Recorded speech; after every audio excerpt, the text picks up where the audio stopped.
Hello and welcome to Gauntlet Hangouts. I am Jesse, your GM today, and we are going to be playing a little bit of Trophy, which is a dark fantasy game that is built off of the Cthulhu Dark Engine and is featured in Codex Dark 2. I'm joined by a great cast of players today who I'm excited to have introduce themselves. So I'm going to have you go around and just say a little bit about who you are and then what or who you are playing tonight. So Robbie, let's start with you. Okay, I am Robbie. I go by he, him. I live in the Orlando, Florida area. Been on the Gauntlet since July, although I'm a longtime gamer. Today, I will be playing, my character's name is Orlin. He is by occupation, a farmhand who is skilled in pests, plants, and the weather. When I was making my choices, I was trying to kind of think about things that made sense together. So since he was working on a farm, I thought, well, he worked with animals. So his background is that he's a cured beast bitten, which gives him skills in transformation. And he is looking to buy his brother's freedom from Barzul prison is what his drive is for this game. Nice. Sounds good. And Michael. Hi there, I'm Michael. I use he, him, and today I will be playing Diane, who is an enlivened mannequin. And I think what that means, they're like a spirit of blue flame, this, what you might picture in your head, but they can sort of inhabit people, animals, and objects for a certain amount of time. But one of the things that these spirits are often known to do is to build a sort of frame or mannequin for themselves to kind of be their home base and kind of start to form their identity of what they would look like physically. So currently, I think Diane's body is sort of a collection of armored pieces and objects like that. And that's because they are a sellsword. So they have developed some martial technique, and that's how they make their living. But ultimately, their goal is to win the heart of the heir apparent of Nagane, which I think they believe, if they can acquire enough beautiful jewelry or materials, they can kind of sculpt this beautiful body to inhabit that will make this heir fall in love with them. So that's Diane's goal. Nice. Love it. And Darold. Hi there, my name is Darold, and my pronouns are he, him. I've been on the Gauntlet for about 6 months now, and I'm having a great time. Tonight, I will be playing Sybil, who is, her pronouns are she, her, and her occupation is witch, although occupation is an interesting term because that's the title that was kind of forced upon her because she's actually a lost child.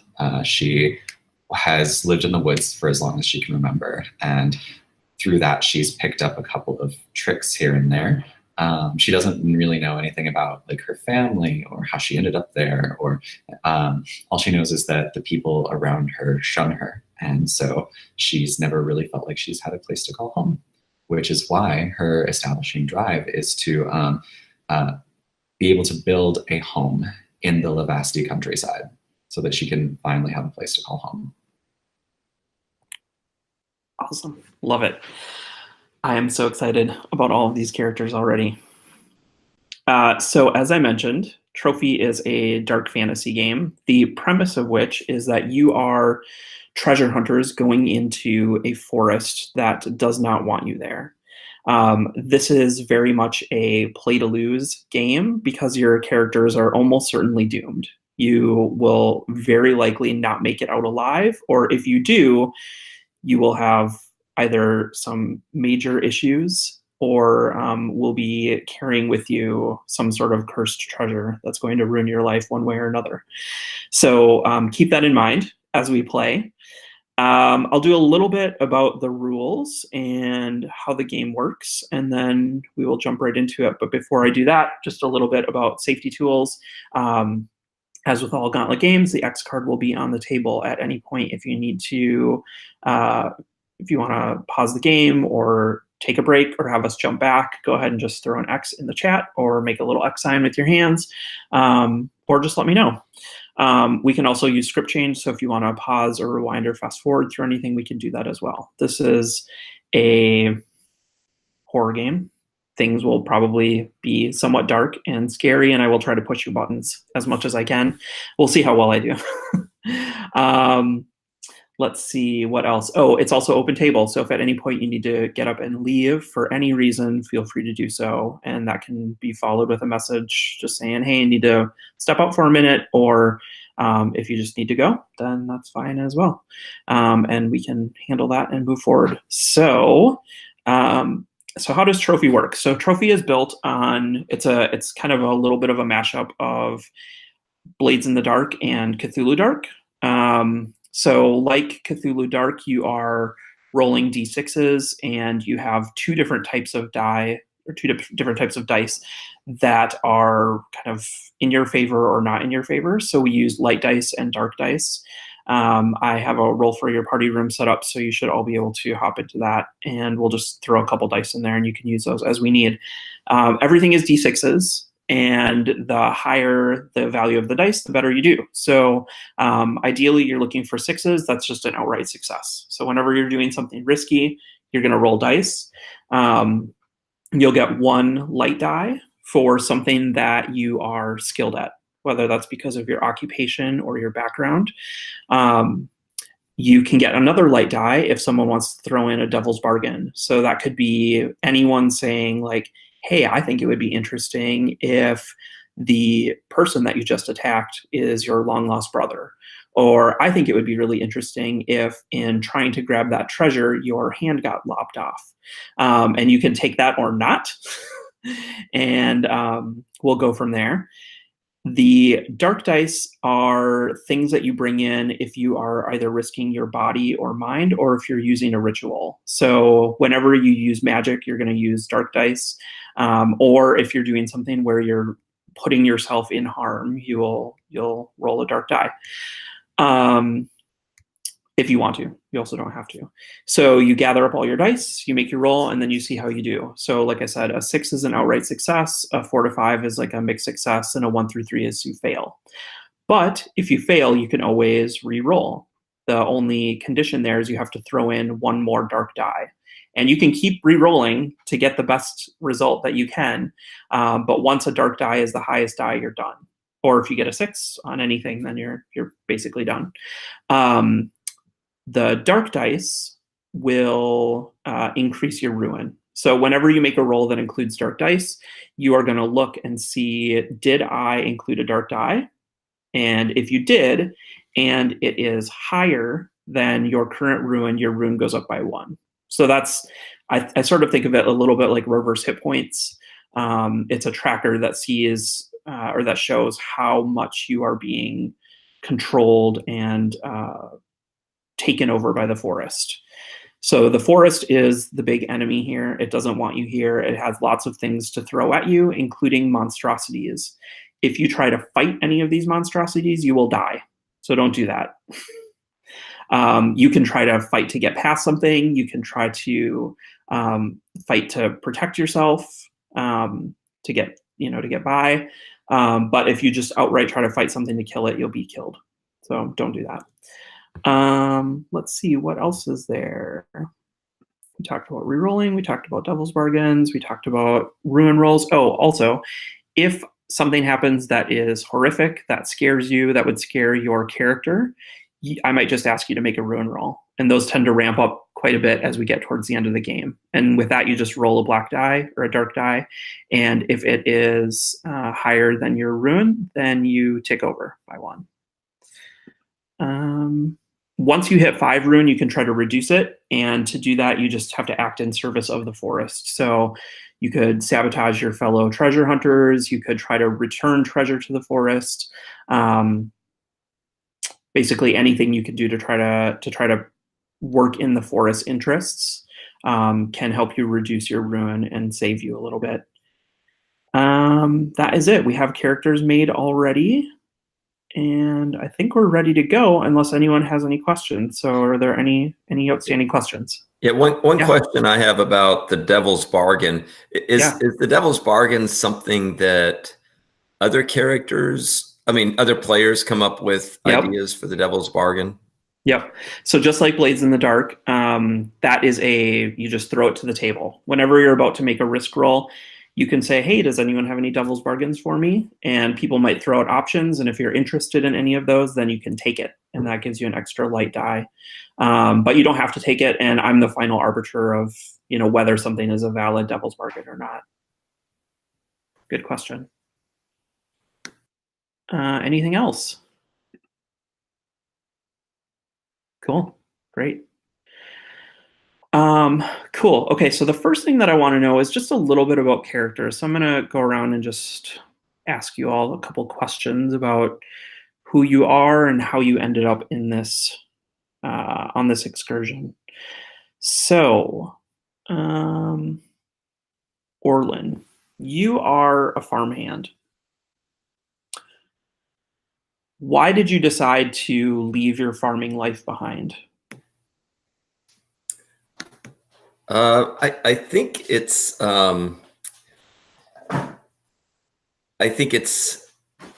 partly because for just economics, it was not there was a drought, and it was making it particularly difficult for me to survive. And then on top of that, my brother got caught for theft. I mean, with economic he knew it was wrong, but he got skirted off to prison, which just destroyed our family. And I knew that kind of getting his freedom out of Barzul prison would probably cost a lot of money, and that money wouldn't come from me staying on the farm. Nice. So desperate times, huh? Call for desperate measures. Yep. Nice. Diane, you are trying to win the heart of this heir. And tell us a little bit about who the heir is and why you are intrigued by them.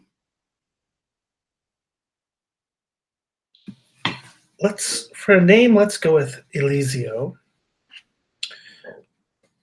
And Eliseo, he is a beautiful prince. I don't think I've ever had the chance to speak with him or learn more about him. But I think that I've spent a lot of time in Nagane, and like whenever the prince is walking through town or there's some procession, like he is just this graceful, beautiful image of like something pure, something that like beyond art, right? Like this artifice and creation is something I'm familiar with, but it's like I couldn't replicate that form. And so that would be the ultimate prize, I think. Nice. Sybil, you don't have a family. You have been surviving by your wits in this forest. What about you has kept you alive so long? So, Sybil has, I think it's the mystery of like where she came from. since I have no idea who my parents were or who like how I came to be in the forest, I have always just wanted to know that, and I think that that is the thing that has like motivated me as long as I can remember. Initially, I tried to, make friends with other people. I tried to find my way in society, like into a village or something like that. But I was always shunned for reasons that they would never explain to me. And I think that's part of the mystery. And so a part of it is, a sheer desire to know what happened, and part of it is also aggressive petulance to like show up these people who treated me so poorly. And it's probably how I got so good at some of the things that I knew how to do. Nice. So Orlin, I think you are the one who maybe got this little band together. I'm imagining that you probably posted up that you were looking for people who either knew the forest well or would be willing to accompany you. How do you relate to these two right now? Like, you've been journeying maybe for about a week or so. What's your impression of Diane and Sybil?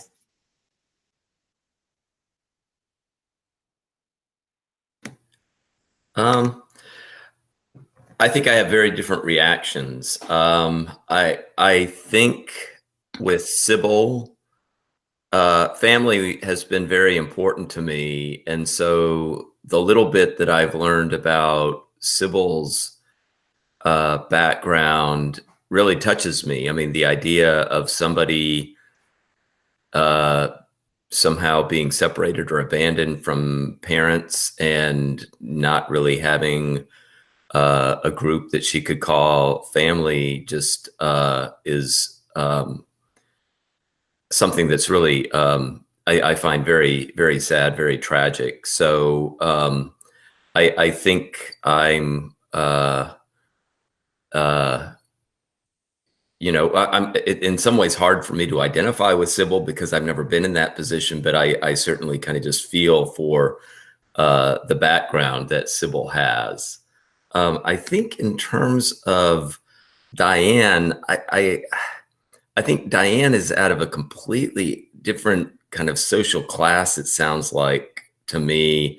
And I've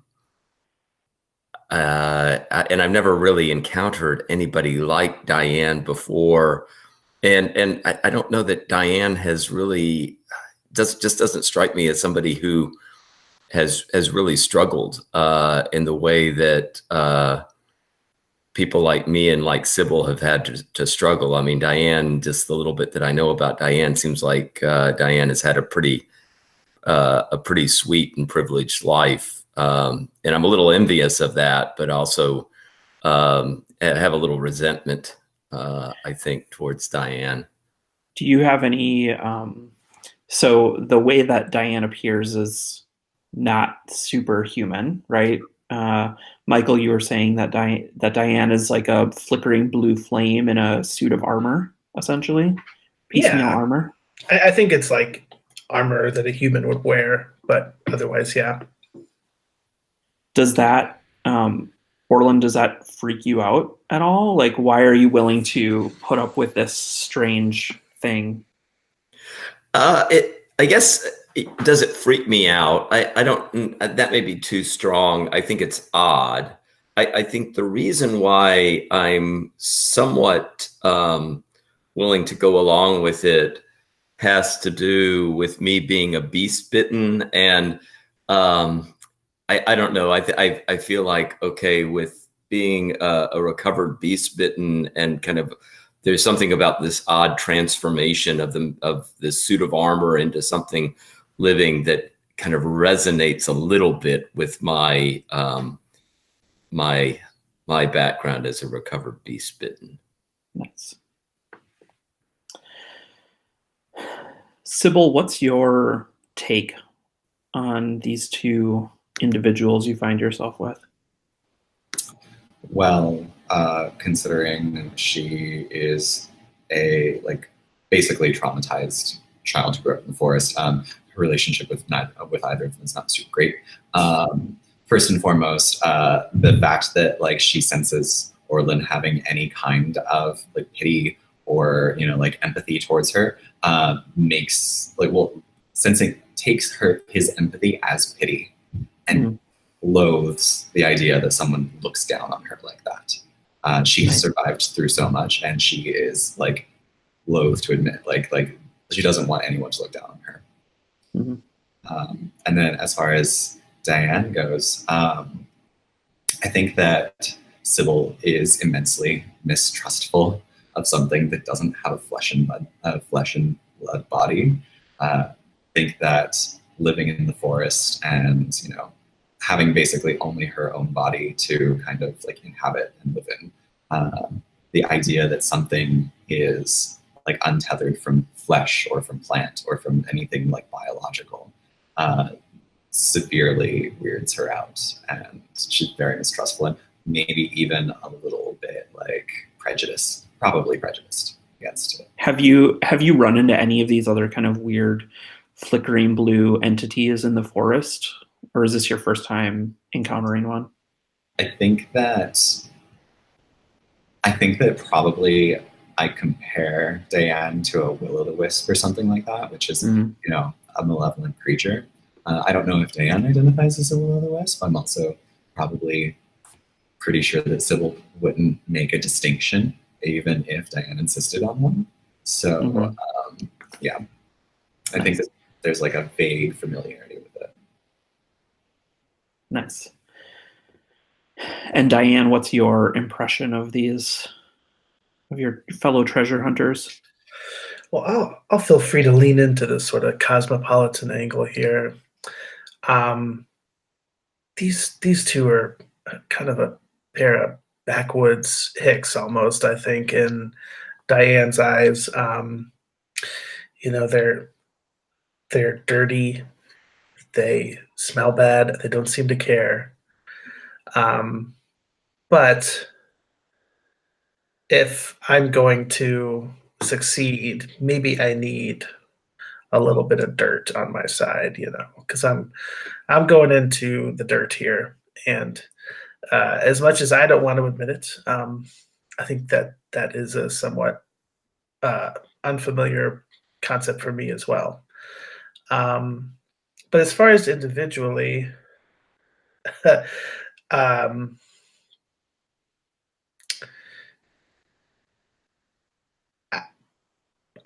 say I don't pity Sybil. Then I'll go full opposite.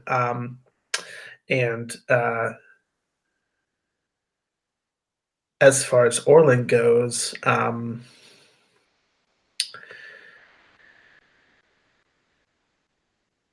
I guess I'll go full selfish and think that he's, his brother put himself in that situation, and to come out here and risk his life for him is, kind of a foolish proposition. Man, I'm starting out out of the gates really antagonistic. I hope we have some heartfelt, touching moments before we die. Fingers crossed. Cool. So the three of you have been wandering through the forest for about a week at this point. Because of your background in the woods, Sybil, you are probably more attuned to what's happening and what the risks might be as you're moving through the forest. And you probably also have the best sense of where there may be unexplored ruins or things that are worth harvesting from the forest. The location that you're looking for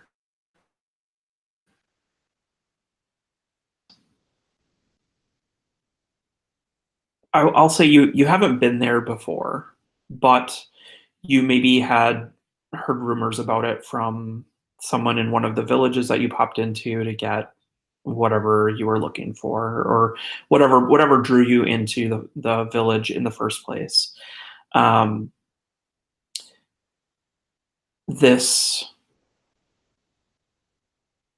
These set of ruins that you're trying to find.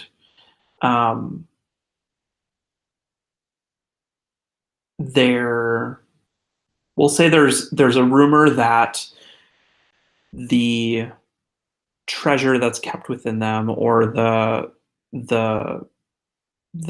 tomb that this used to be, was a tomb of some sort of an emperor. You don't know what, you don't know how long ago, probably millennia, but you know that there have been these stories that have gone around, or you've heard whispers of them in the forest. And recently you ran across someone who was talking about having seen something. And hoping to get the jump on this would-be treasure hunter, the three of you are going out, or have been going out and tracking down this location.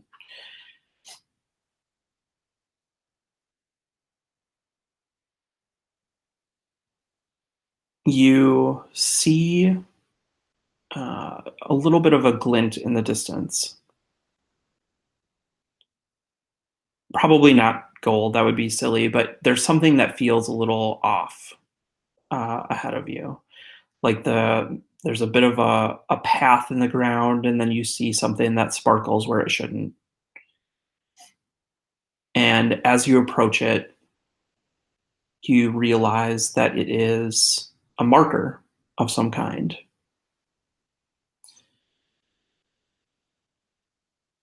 And when you go to investigate it,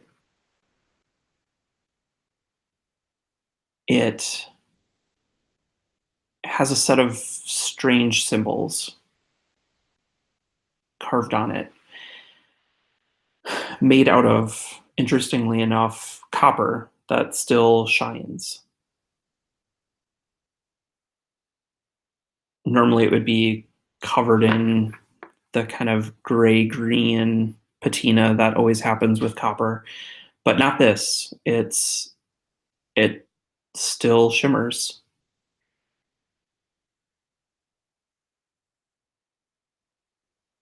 Orlin, you notice it and go to touch it. And as you get close, an arrow whizzes past your head.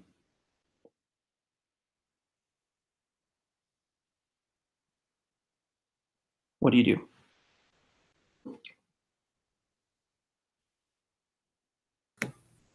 I think Orlin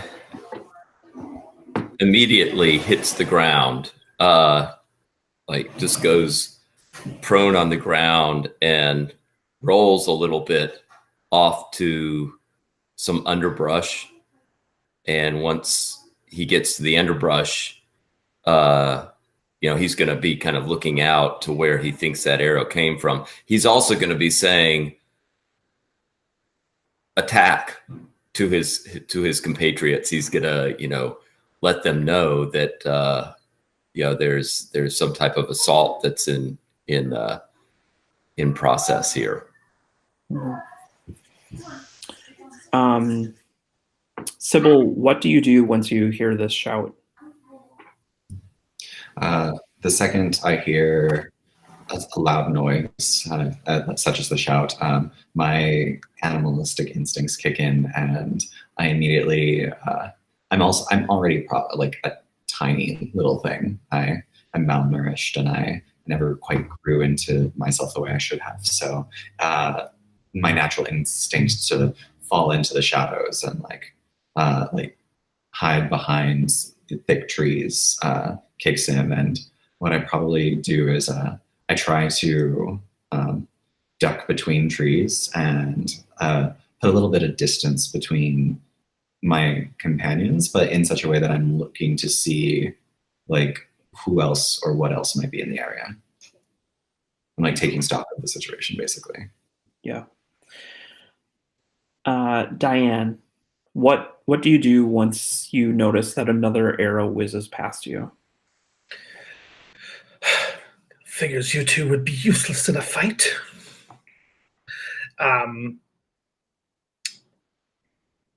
I like to think that Diane is a very capable fighter and someone who's not afraid of arrows as much as another. So I will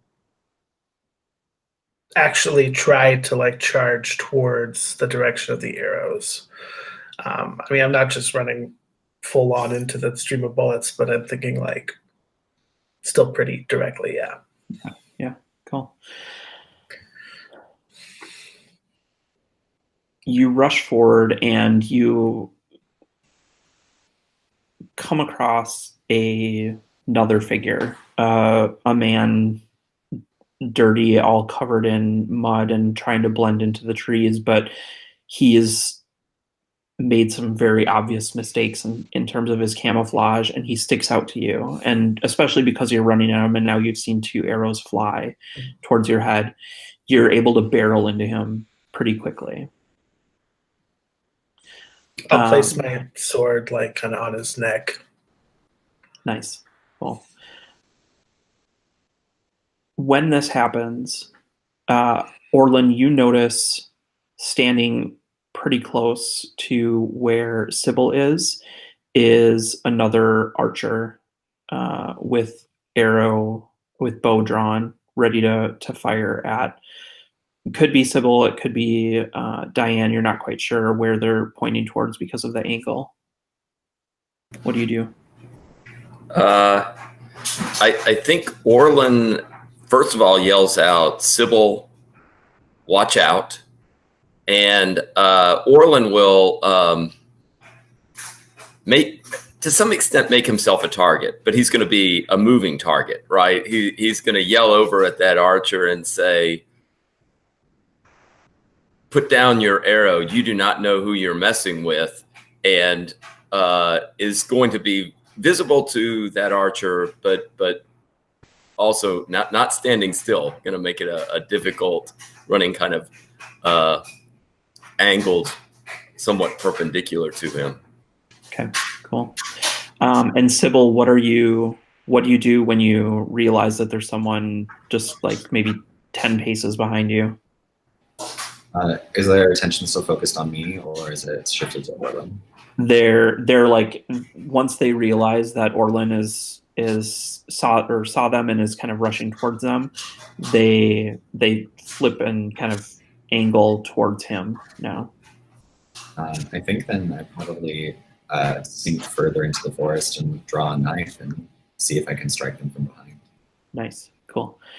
So here's what I want all 3 of you to do. It seems like you're all about to jump well into risky situations.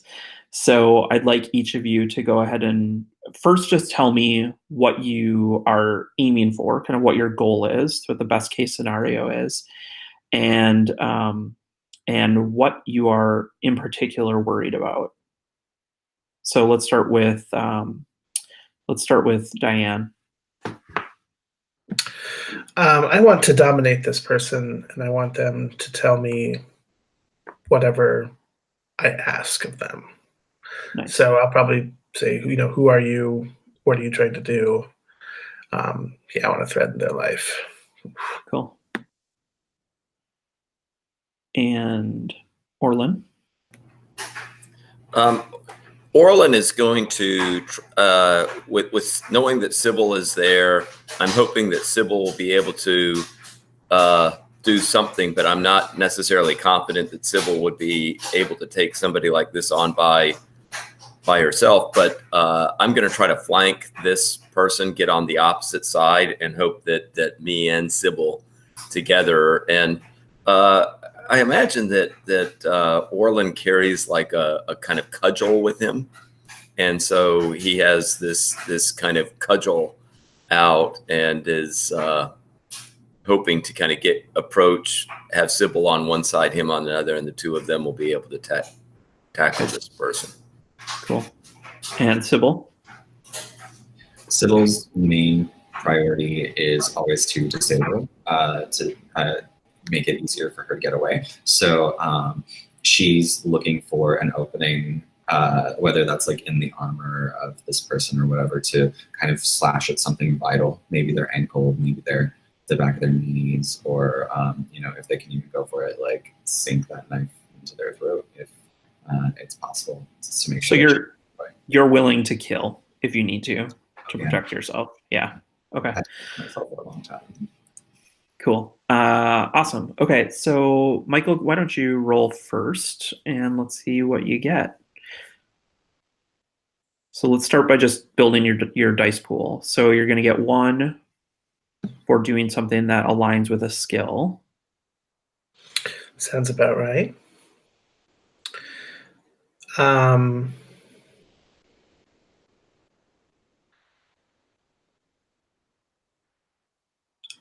And unless there's a devil's bargain on the table, I think I'd be happy with just that. Okay. Cool. Yeah, go ahead and make the roll and let's see what you got.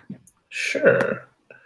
Are we universally using white and turquoise for light and dark, or do we choose on our own? You can. I usually use clear and purple, but you can do whatever you want. Here's a clear. 5. Okay. So that would be a mixed success unless you want to throw in a dark die and re-roll. I'm okay with a mixed success here. Okay, cool. So we will deal with that in just a second. Robbie, why don't you go next? Looks like Sybil's dice are already on the table. Okay, so for my roll, I would get what for the pool? So that's a good question. So is there anything that is happening right now that either relates to pests, plants, weather, or transformation? I don't see an immediate connection to any of those. Okay. And then I think your best bet is just to throw in a dark die here. Okay. And I can also ask for a devil's bargain, I guess, if anybody wants to. Yeah. And so your goal is to distract this person for long enough in order for Sybil to get in a clean shot, is the idea? Well, I think it's a combination of either distracting, but I'm not going to be wary about using my cudgel. If I get close enough and get an opportunity to knock him on the head, I'll knock him on the head. If I were to propose a devil's bargain, it would be if you're trying to make yourself a target, maybe you get stung. Maybe you get shot with an arrow. I don't know. It's a little early to get shot, but so one devil's bargain is you potentially get shot with an arrow. I was going to throw out a devil's bargain that there is maybe a third archer that you're unaware of.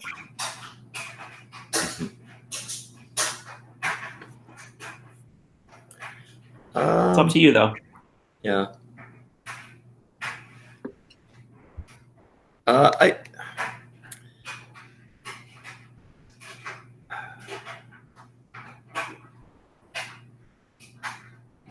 I'll go on and I'll take the third archer.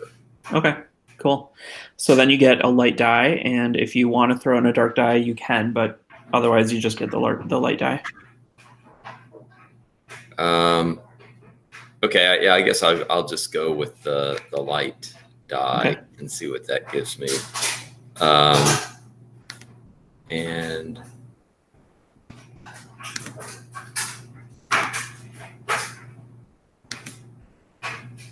so I rolled a 4. 4. Okay. So mixed success again, unless you want to throw in a dark die and re-roll. No, I think a mixed success is fine. Okay, cool. And Sybil, you got a 6. So I assume you're sticking with that. Well, I mean, technically, I just filled the board at the beginning. That's not. Oh, got it. Okay, sorry, I didn't realize that. So go ahead and re-roll then. Yeah, and so I'm assuming that this fits with either hiding or paths, since I'm kind of sneak attack and Sure. And then I'm willing to sacrifice my arm for this one. So Nice. They're both 5s. Okay. Cool. That is higher than the So your ruin goes up. Nice. Though, actually, you rolled a 5 on your light die as well. Does the light die take precedence? It does, unless I changed the rules. Let me double check. Let's see. Right now it says no, it is. sorry, it does. Equal to or higher. Yep. So, yep, sorry, it does tick up. You're right.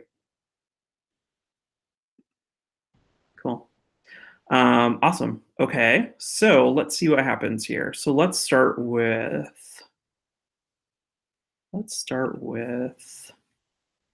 Diane. So you are going to take this guy out. But I think the complication here is that you go a little bit too far. And in holding your blade up to him, he jerks in the wrong way, and you actually end up slicing his throat.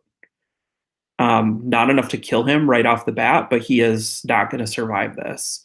But you can get a couple of words out of him beforehand. So what is it that you ask him? So yeah, I think the trickle of blood starts coming out of his neck, and I kind of clasp my hand as tightly as I can to his neck while still allowing him to speak. I think I would say, how many of you are there?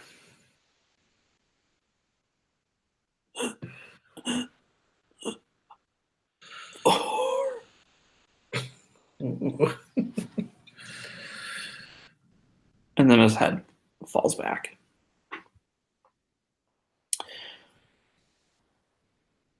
Orlin, you are rushing for this guy to try to distract from the attack by Sybil. And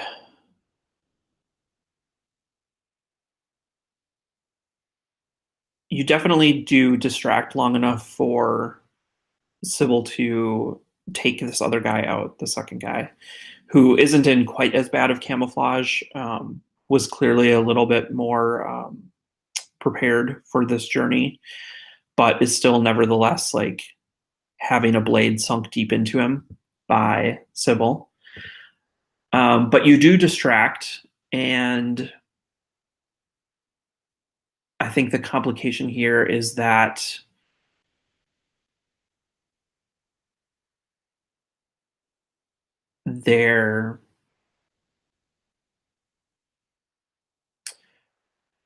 I think what happens is you, as you're running, you get sort of momentarily blinded by that copper sign, the copper marker, and your footing is a little bit lost and you trip. And as you're falling, you drop something. We'll figure out what it is in just a second. Maybe your cudgel, maybe something else. I don't know.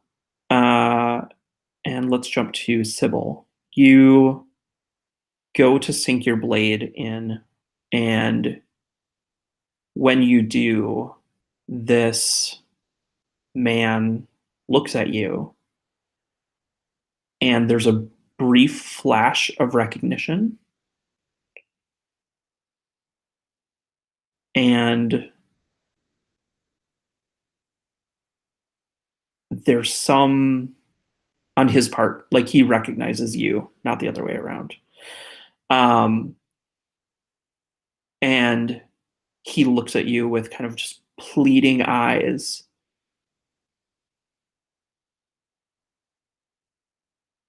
And he says, Maria? And falls.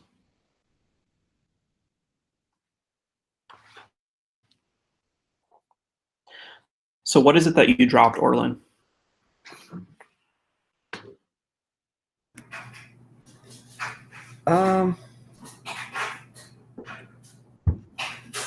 I mean, the obvious would be the cudgel that I was carrying. Or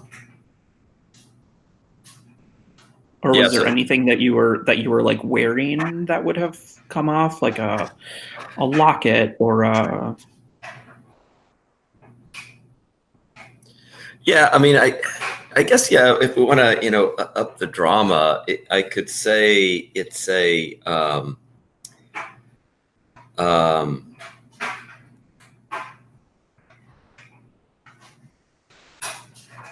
something from my brother that I carry with me. And, yeah, I can imagine it's a kind of, a charm that it's a kind of plain looking stone, but had engraved in it a symbol of our family that Nice. was on it, and that I kind of carry it because this is like what is really driving me at this point. And I'd say that I normally maybe have the charm on a kind of a bracelet that I wear. It's a small little charm on my wrist, but that it's been kind of flung off and kind of gone into the underbrush somewhere. Nice.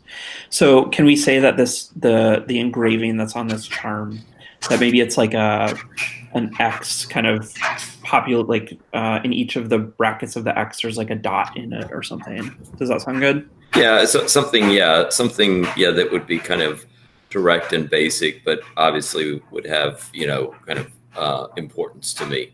Yeah. Cool. Okay. I think you don't realize right away that you've lost it, but you did. So these two men bleed out, and there are at least, Diane, you know this, there are at least two more somewhere, right?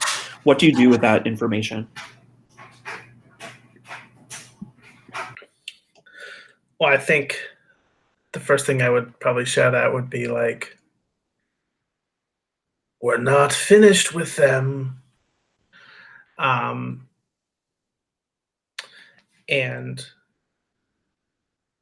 I think I would have to like kind of rely on my tactics as like a mercenary to like kind of figure out like that obviously they set up some sort of an ambush. Like if I was a bandit, where would I, post myself up at?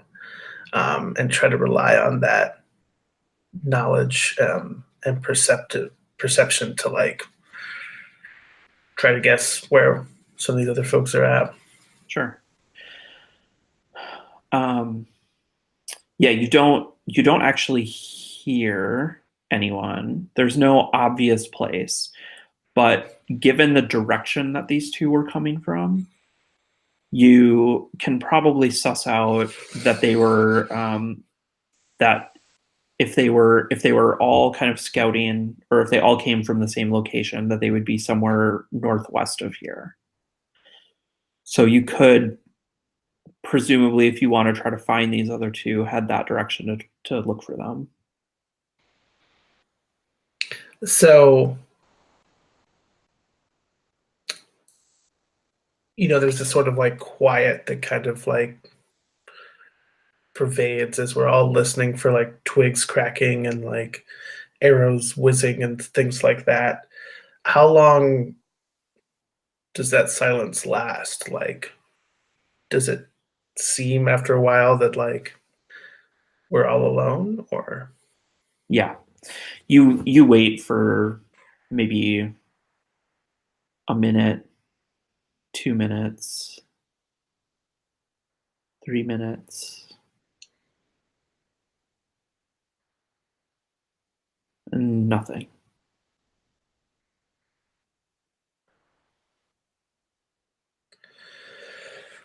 So I think we'll maybe like regroup next to a large tree or something, still kind of looking over our shoulders.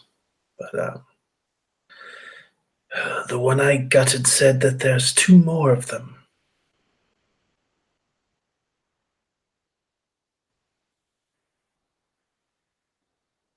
I for one would rather not be disassembled in my sleep. So do you think we should go after the others? Because we could also turn and make make a quick pace towards the ruins that we are seeking. I'll turn to Sybil then and say, do you think we could get there before dark? We've been roaming the woods this long. You think that we're going to get anywhere safer in the few hours before sunset? How far do we have left to go? Could we make it?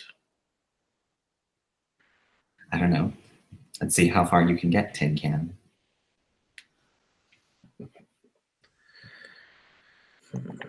Nice. So what are you gonna do? Head in the direction of the ruins? Yeah, but I might grab that like little copper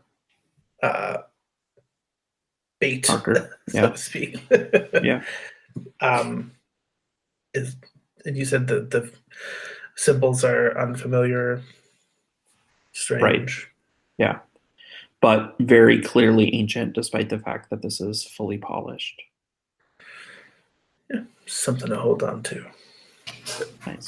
We could also set a trap. We could start heading off, but one or two of us could drop back and see if we're being followed.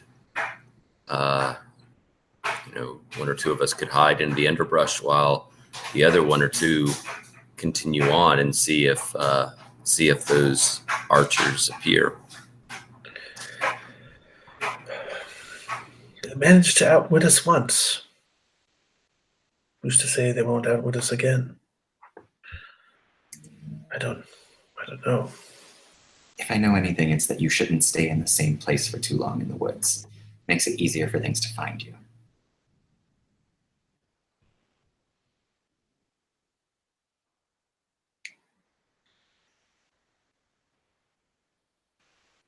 Well, if you'd like to volunteer, and I'll kind of slap you on the back, Orlin. I'm heading towards that ruin. I'll take Sybil's advice on this as well. We'll head off to the ruin. Nice. Cool. So the three of you start heading that direction. You probably could go for you could walk for another maybe 2 or 3 hours before it gets too dark that you'd have to settle down for the night. Sybil, you start to feel sort of a strange sensation as you're walking. What is it about the forest that feels like it has a hold of you right now? I think it's, I think Sybil is used to being in the cold. Not having a roof over their head is something that you kind of get inured to it. But there's something about the fog that is kind of rolling around. It seems like it's almost getting into her skin. It feels like it's sinking deep into her, like almost like there's water pooling inside her. Nice. Are you thinking about that name, about Maria and what that might mean? I'm definitely thinking about that. I didn't recognize the man, but something in his eyes says he recognized me. Yeah. When was the last time you felt that sort of recognition from someone? That sort of like unmitigated acceptance. Have you ever felt that? I think there was a little girl once who ignored like what her parents said and befriended me in the forest. And I think that was the only time that I've ever felt really accepted until her parents like forbade her from seeing me. Nice.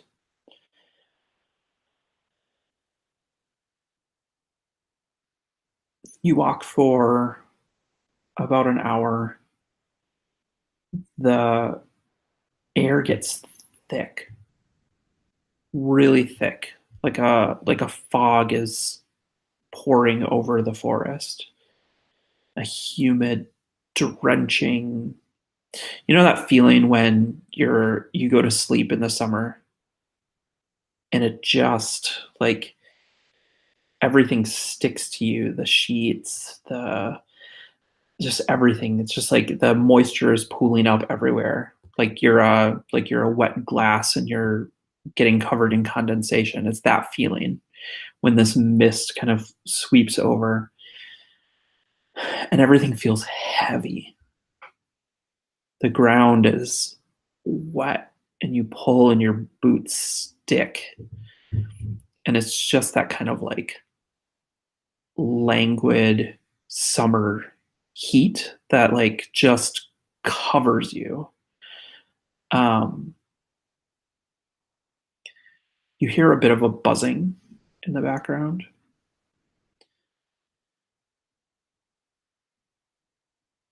And for a brief moment, everything stops. The buzzing, the fog, everything just settles for a second.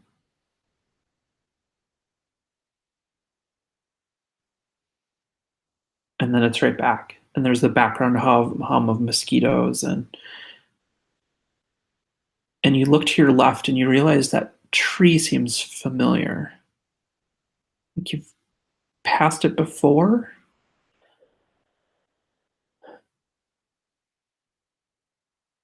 And you walk a little further. And Orlin, out of the corner of your eye, you're like sort of momentarily blinded. And you see a marker in copper. What do you do?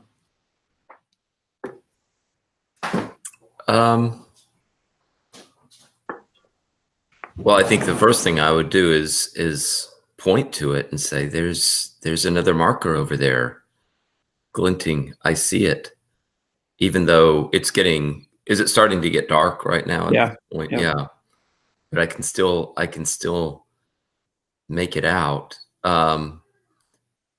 Sybil, I do feel like we may be walking in circles. Are we? Are you sure this is the way?"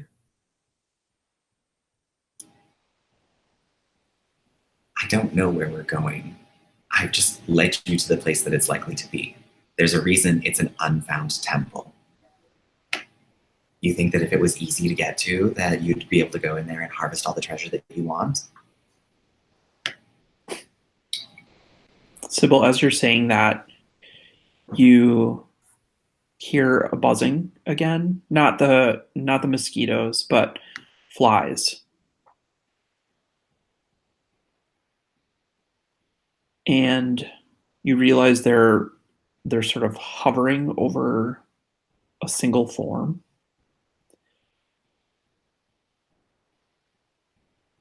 And there's a body on the ground.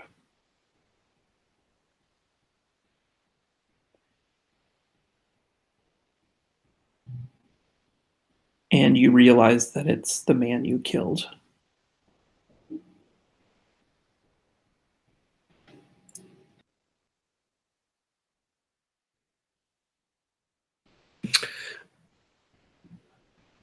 I might go and look at that marker. Nice. Correct me if I'm wrong, but didn't Orlin pick up the marker? Or Yeah. Okay. Does he still have it? I thought Diane picked it up. Yeah. So I'm gonna kind of try to compare these two, I think. They are literally the same. So I'll kind of just like yank that one off of whatever tree branch it was tied to. Think this means we're going the right way? If the right way is clockwise all the way around. And she, Sybil actually like gets a little bit frustrated and goes over and like looks down at the corpse and like kicks it a little bit, and then think at this point, she doesn't really feel super great about showing these two people that she can do this, but she's going to use her guide ritual to point the way. Nice. Cool. One thing that I do want to note about the body that you just kicked, it's like very quickly decomposing. Like you would guess that it had been sitting out here for maybe a day or two already.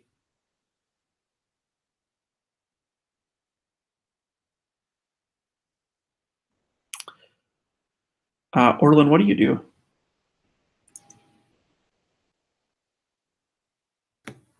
I think Orlin is scratching his head and is frustrated. I mean, he's like, look, we seem to have just walked in one big circle. We're back where we started from. I suppose we could just keep walking in circles and keep taking copper plates. That would be something that we could like trade in all of these identical copper marker plates. And the copper plate, I'll kind of look at one of them and get a kind of closer look at it. It has markings on it. It does, yeah. They're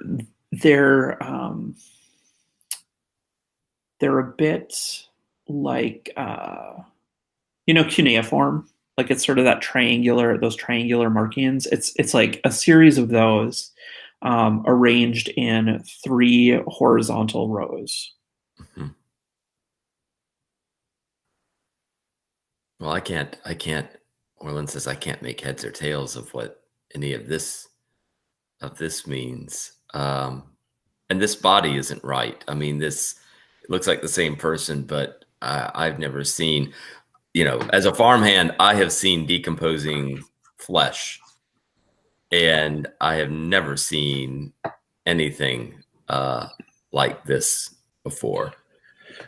It's obvious that they're just trying to mess with us. Well, luckily, the forest has given us this fog. If anything, this is the only thing protecting us from another ambush by arrow. We should consider ourselves fortunate. But maybe we do need to deal with these people before we move on.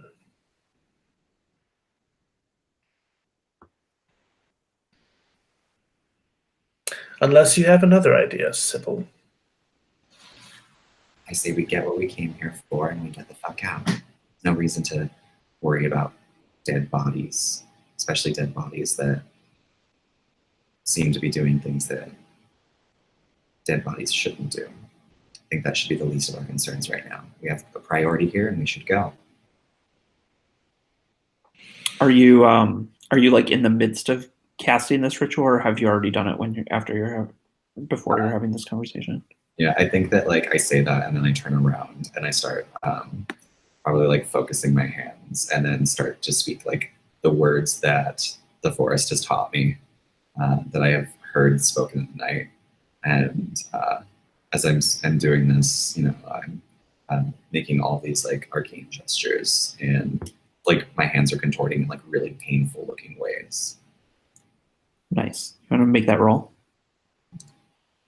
See, and that's just with the dark dice, right? No, because you are skilled in rituals, you can also include a light die here. Nice. Reroll. All right, so that's a 5 dice. Yeah. And the 4 is the same as my ruin. So yeah. And are you going to keep that 5? Yeah. Okay, cool. So what does it look like when you cast this ritual? Like, this thread that appears, is it something that anyone can see? Is it only you can see? Like, how does it manifest? So it like if one of them were to look over my shoulders and see what I'm doing with my hands, they could see that in like the impossible contortions, like the thread starts to spin between my fingers, almost like a cat's cradle. And then as I like nice. throw them open, like the cat's cradle is still wrapped around my fingers, but then like a thread of it launches into the forest. And so I have to hold my hands in this like very particular gesture in order to move through it, but they can see it as a golden thread. Nice. So I assume you've cast this ritual before. Yeah. And you're used to it sort of taking form and giving you a very clear route where you need to go. And there's a very obvious direction this wants you to walk.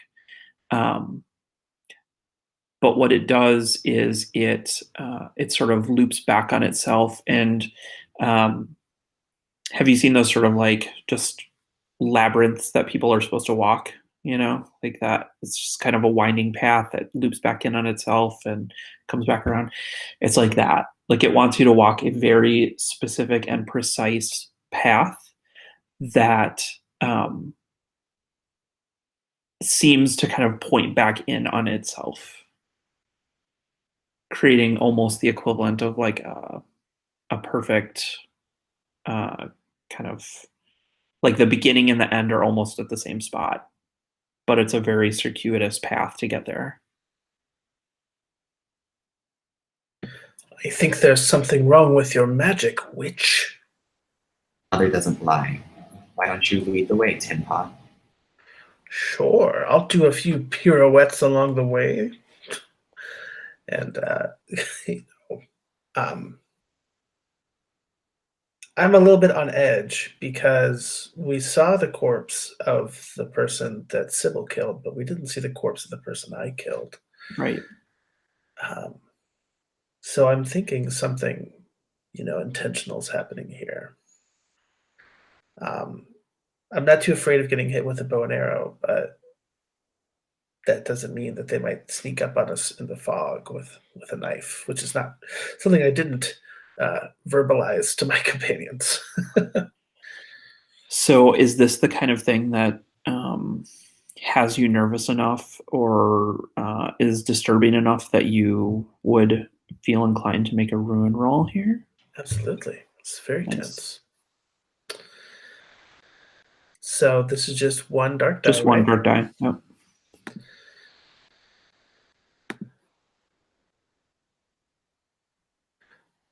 Well, I rolled a Not a 5. clear, but it's a 5, so I'm going up. Okay.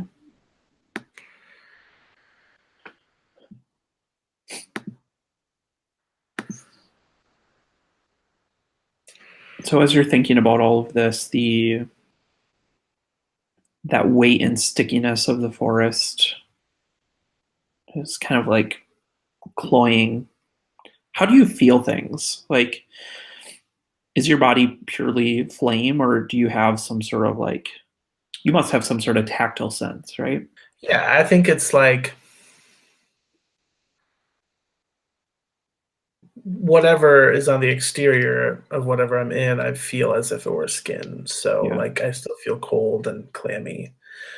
Nice. But I think there might also be like some hollow parts of my form that like I can feel like the fog and other things like seeping inside of me in some ways.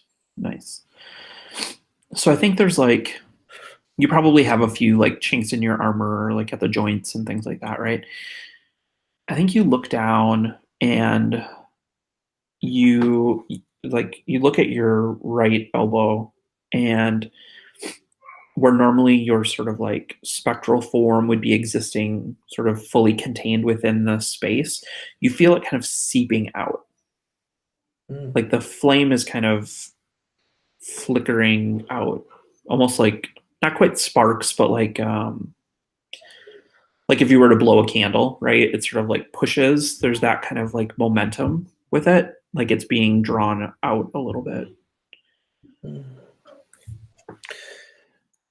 Spooky.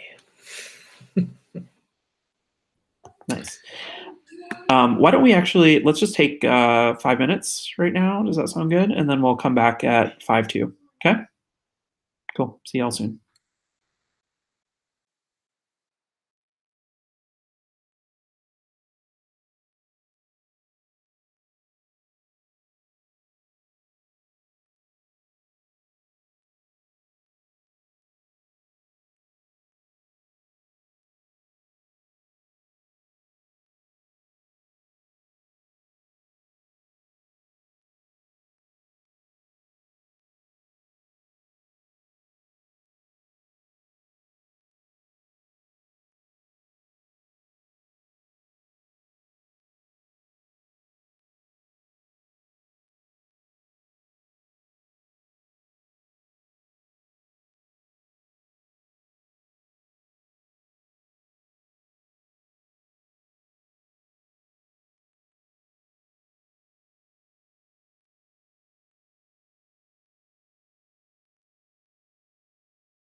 What were you playing earlier, Michael?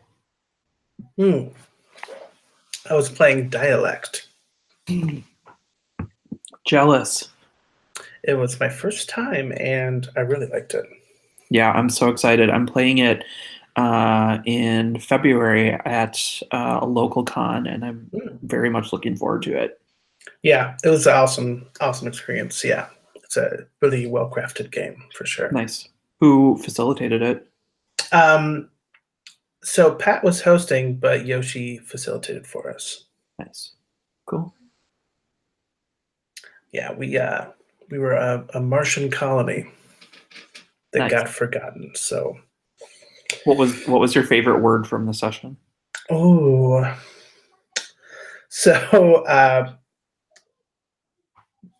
my favorite word was rad staining. So we had to replace some of these glass panels in our Martian colony domes, and we ended up having to use the heat from a failing nuclear reactor to turn Martian sand glass into new into glass. So rad stain, stained glass and radiation. So Nice. It's awesome. and then it sort of ended up taking on a second meaning as being reckless. So it's that sounded pretty metal. That's awesome. Rad stained. How's everyone doing? Just a little check-in. Everyone doing okay? Cool. Awesome. I'm too good. I do feel like I've been giggling a bit too much, but that's just mostly because I can sense the dread. It's sort of. That's fine. I know it's a problem for me as well, actually. So don't worry about it. I'll try to turn that back a bit. Awesome. Okay. I guess actually there's one thing I want to check in on. Yeah. The way I've been playing with Sybil, the more stressed she gets, and this is probably going to be the more petulant she gets. I don't think she'll get too blue, but I'm pretty sure she's going to get pretty insulting if that's okay with everybody. More so. Okay, cool. Yeah, into it. Make it happen. I'm sure someone will throw an X card if they need to. So Please don't worry about it. Yeah. No problem with that. I've X carded myself so many times even. So awesome. So the three of you are following this thread, correct? And it's this walk that you're doing is very meditative. It feels like it's pulling you into a trance. And you feel things slowing down, and you start to all notice your breathing. And it's very heavy. Not belabored, just slow, very slow.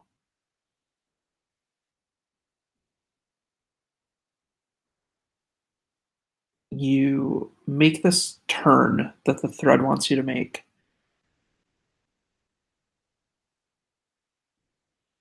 And the sun is just setting, it's just dropping past the trees now. And as the sun dies, there's a burst of light, just that shock of color as the sun sets. It's pink and purple and brilliant, blinding orange. And as it drops, it fades away very quickly. And everything is darkness.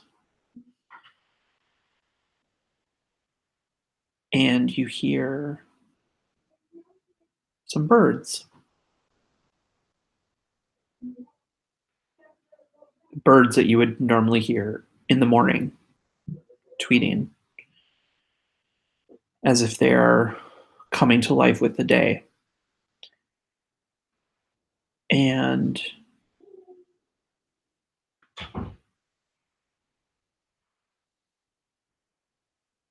you hear a giggle, a child laughing.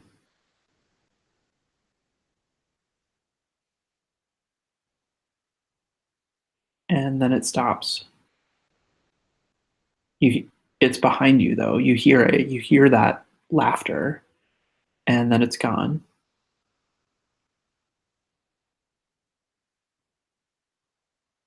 Orlin, what do you do when you hear that sound? Did you hear that giggle? And Orlin turns around to kind of try to get a bead on, where that was coming from to see. But did you all hear it as well, or am I just going crazy here? It sounded like I hear those birds, and that's a little bit strange because I know those birds they're morning birds. But did you hear somebody laughing?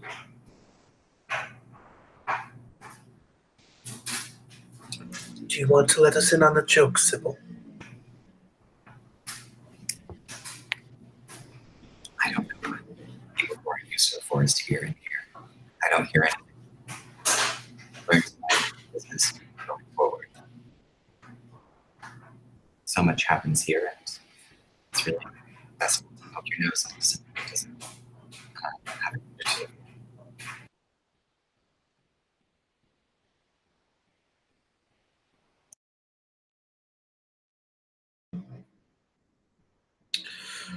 Well,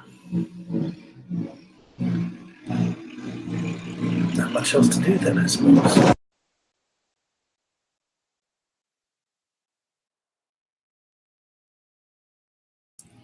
Sorry, I think I missed what happened to the golden thread. Is it still leading us forward, or... Oh, you're muted. Sorry about that. You're still following the thread. It just like as it was asking you to sort of like make this turn, that was when everything happened. The sun set very suddenly, the birds chirped, and you heard this giggle, and then it's black. Like it went from 7 p.m. to midnight in the blink of an eye. I think at that point, Sybil, who is still concentrating very hard on keeping the cat's cradle going, just like gets impatient and stamps her foot and says, "Are you going to run off into the woods and investigate every little cricket that you hear, or are we going to go get treasure?"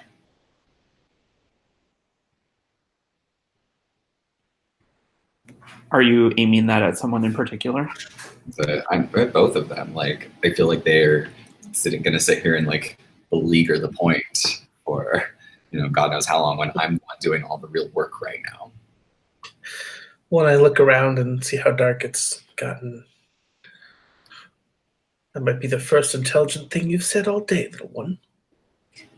And you just haven't been listening.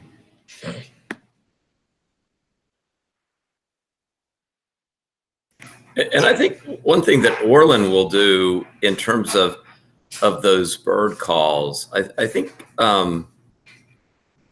Orlin kind of knows bird calls, and he's going to imitate the birds a little bit to see what kind of to see if he can get a kind of call and response going with those birds. Nice. Yeah, pretty easily actually. You throw out a couple whistles, and they send it right back to you. And are they located in a specific? Are they all around us, or are they coming from one specific direction? They are. They're all behind you. Like from the when you made that turn, they're all on the behind. They're all kind of like, if you turn to the left, they're all to the right.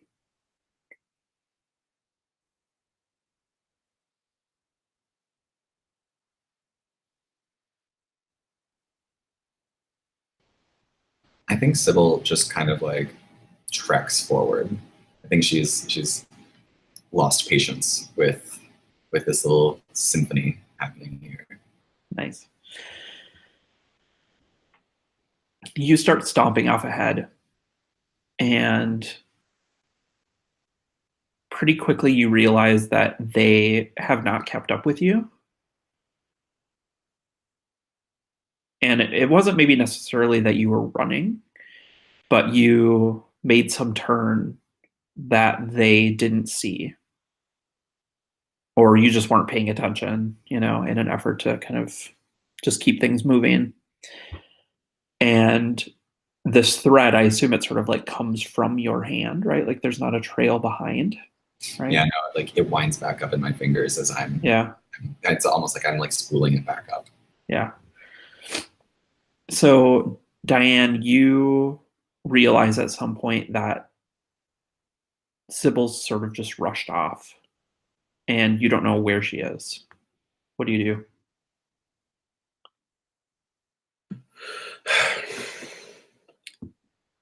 I should never have left the city.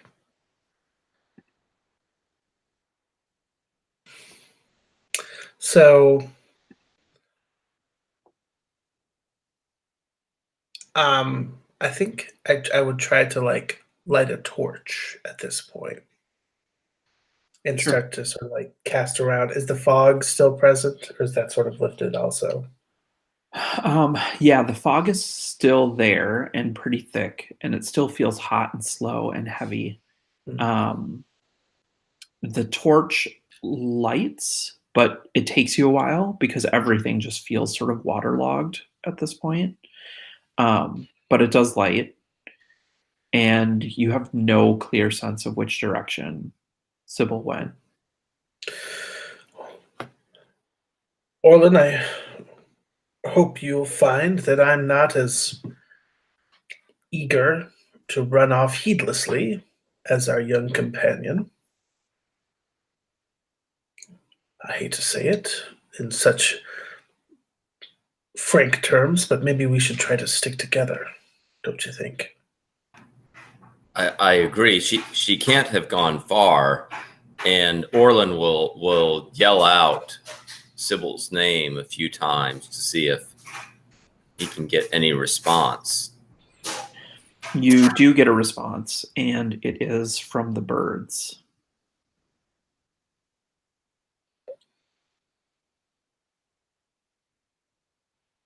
And their chirps sound like words to you. And you hear them say what sounds like Maria.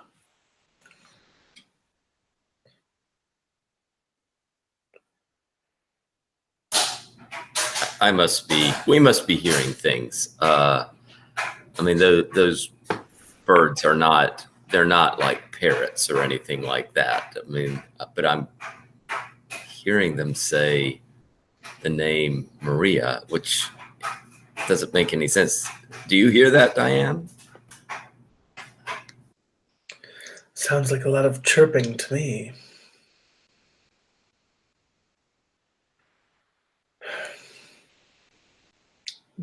We should be careful.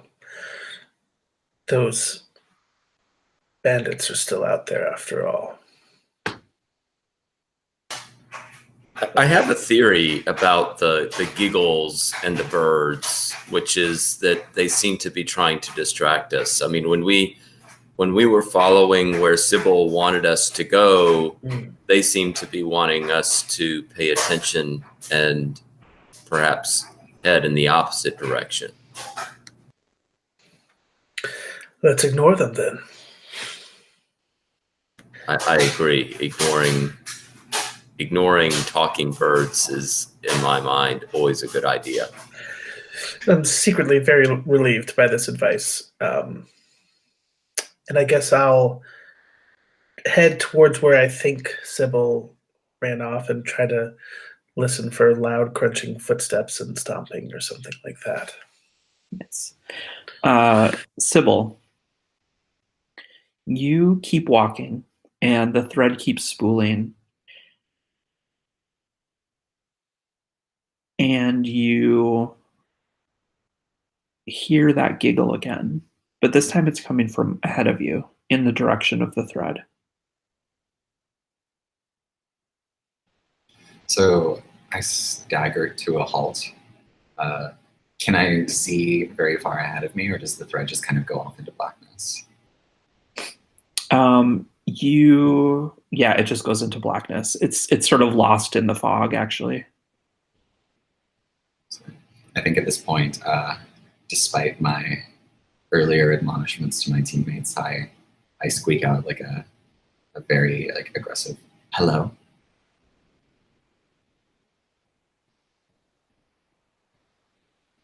Who's out there?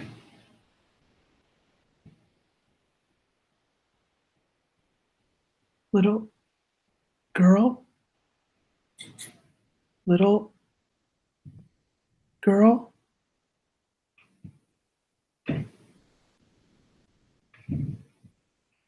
I think that actually that gets under Sybil's skin. Like the syncopated way that it says that is a little unnerving, but at the same time, like if there's one thing she can't stand, it's being called a little girl. So she gets kind of annoyed and like takes a step forward and like kind of growls a bit.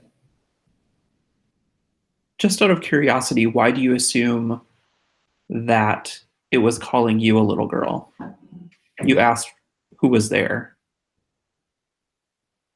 Because why would someone refer to themselves as like a description like that? Like if you say who's there, the person should say it's me or I am so and so.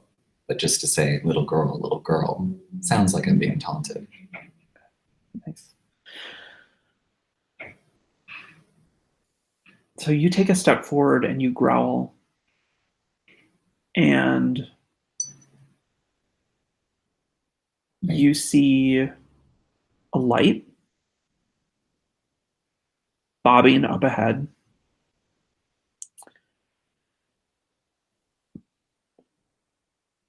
Maybe a will-o-wisp.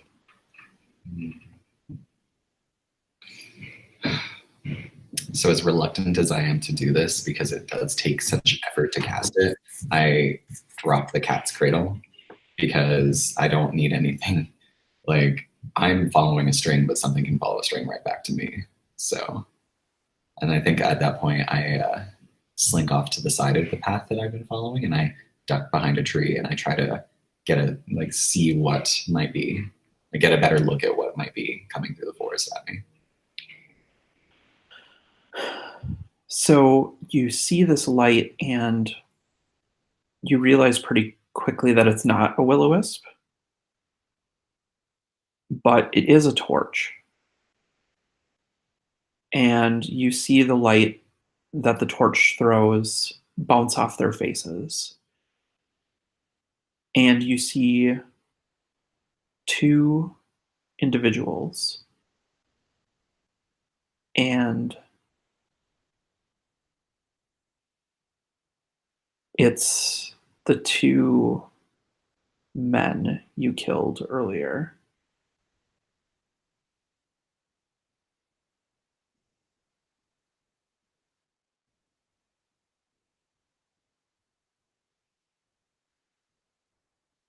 What do you do? So I'm assuming that one of them is, has like a gaping wound where I plunged my knife. No, they're fully alive. Oh, and I can tell that it's like the two that were killed versus like their two companions that I heard. Dan. Right. It's those two. Okay.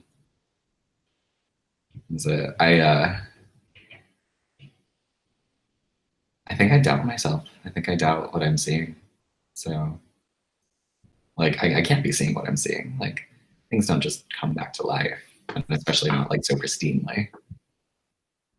So, are you gonna make a rune roll? So, I don't necessarily think that I have anything to balance that out with a white dice. So I think it's just that roll.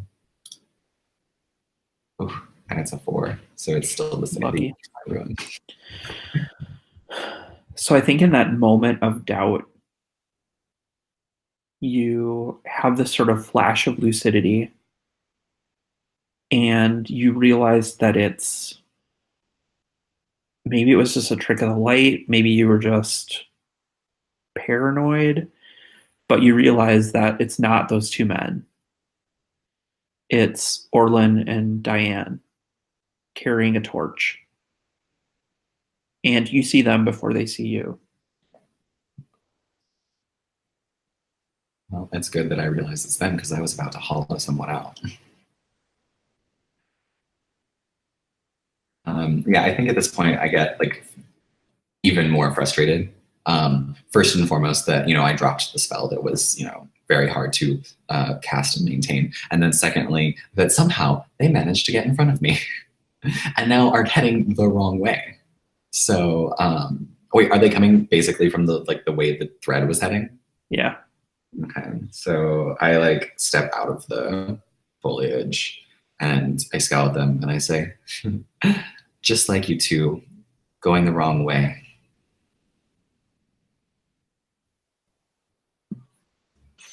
Well, unfortunately, our navigator ran off, left us behind. Well, we don't have all day to listen to one of you play bird calls and the other one doubt everything. Well, here we are, and I see no golden thread. Yes, because, casting a spell that allows you to navigate through a magical forest, maybe it's easy for something that seems to be made of magic and not actual flesh and bone, but it's rather taxing on us normal people. How unfortunate for you. I don't know that bickering among ourselves is really going to solve anything.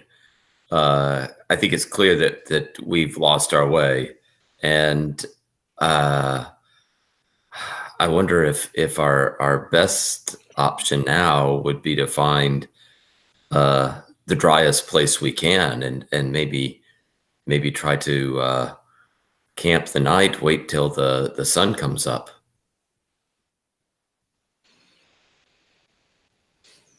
I think Sybil is really much more tired than she wants to let on because I think the spell did take a lot out of her. So I think that she'll blithely acquiesce at that point. She'll just be like, whatever you need.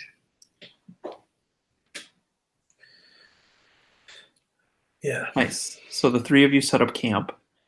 Are you all sort of taking shifts then throughout the night, or how do you arrange things?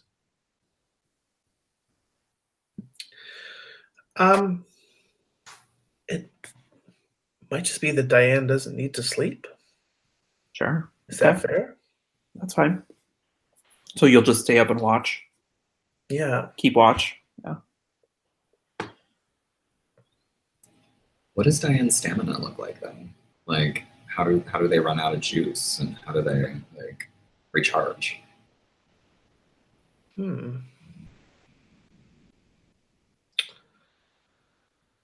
I think it probably has to do with possession.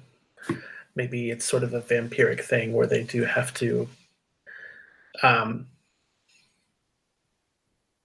suck the life energy out of animals, much like one would hunt a bird or a fox,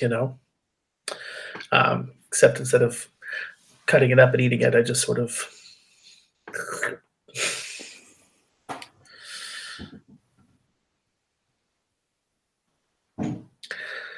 So how do you when was the last time you did that, and is that something that needs to happen anytime soon?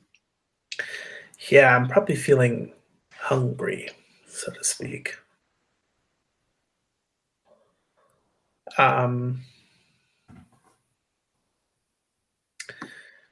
So I think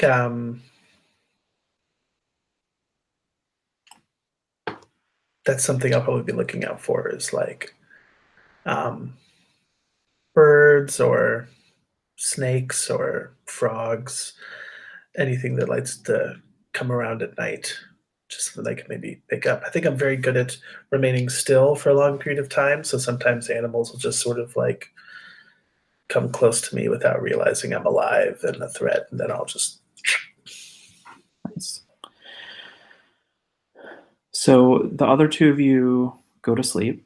You set up your tents or whatever it is that you're resting in. And Orlin, you fall pretty quickly to sleep. I think you also didn't realize like how exhausted you were. And you dream about Sybil.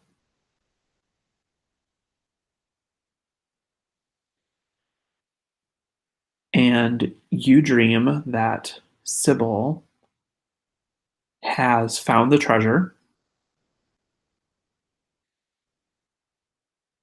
and that she decides to run off with it without you.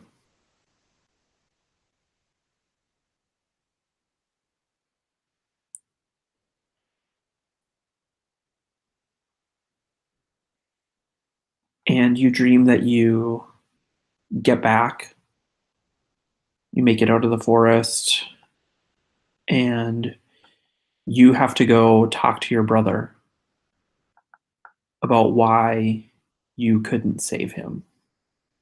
And what do you say to him?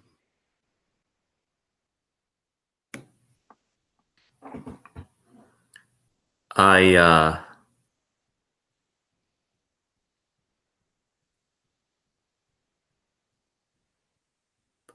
think I'm weeping because, I mean, this was what I thought was the only opportunity to save him. And I mean, I'm, you know, I struggle for words. You know, I was, before meeting him, was trying to come up with a speech, but nothing really kind of came to me. And I'm there, and I'm in fear that he's never going to get out. And I'm also, underneath that, there's anger though, and I say, I'm determined to find that treasure, and I'm gonna hunt down that bitch, and I'm gonna do my best to recover that. You know, I was feeling sorry for her, but she's rotten. And then I think your dream flashes to an image of your brother being led to, essentially led to an execution. And they have him put on a full suit of armor. And then they chain him to a post. And they set him on fire. And you see the fire flickering from within this suit of armor. And then you wake up.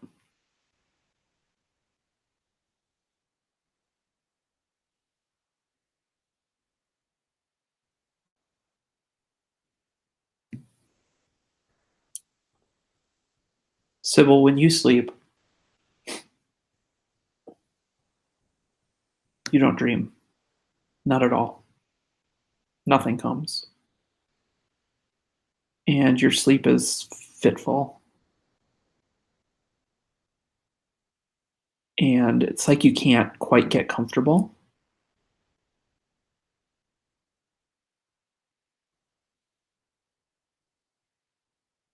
And you wake up, and in your hands is one of those copper markers.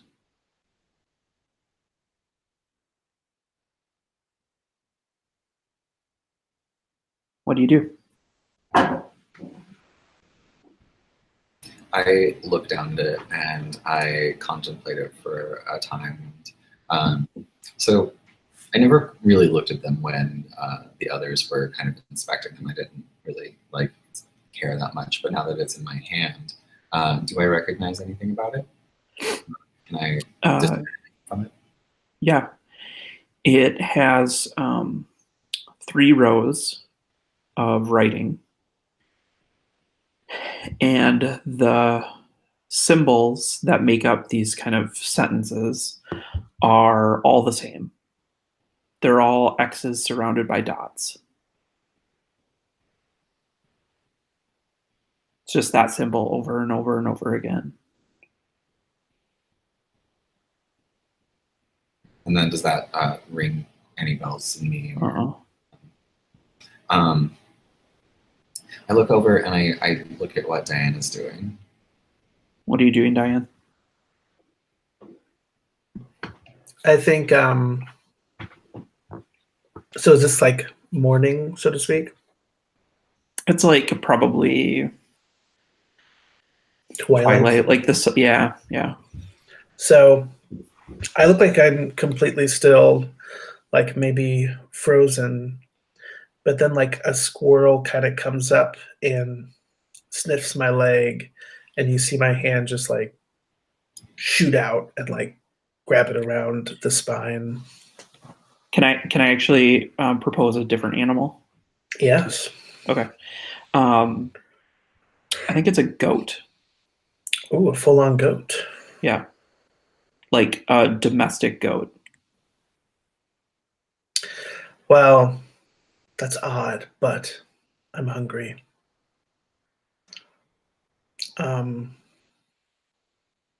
So I think, yeah, you'll see me grab it by the neck. Maybe not like killing it or crushing it instantly, just kind of grabbing it.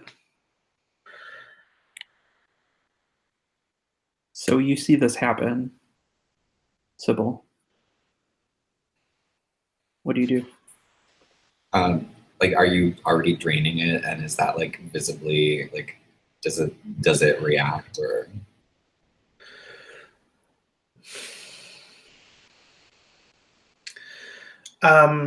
Yeah, I think it's like not exactly violent. I think you maybe just kind of see like its knees start to buckle,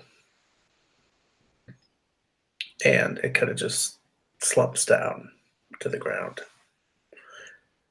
I think I run over there and I like take the marker and I like smash it down on your hand to try to free the goat. Sure. Do you want to make a roll for this? Yeah, I think I can. I don't think I have any like particular skills that would like make me like any more likely to succeed on this. I think it's just a roll. So my proposal here for I'll give you a devil's bargain, which is that you go to kind of slap the hand of Diane, and they grab you by the wrist in the middle of this drain. Yeah. We'll see what the fallout of that is. Let's do that too. Okay. Right, so roll both, and they're both 6s. Oh, nice. Okay. Really goes out. Did you want to roll a dark die in addition? Oh, you didn't have to necessarily if you just wanted to do. Oh yeah, I wouldn't have rolled it at that point. Yeah. Okay. Okay. Yeah, that's cool. That's fine. So we'll just say it was the light die then.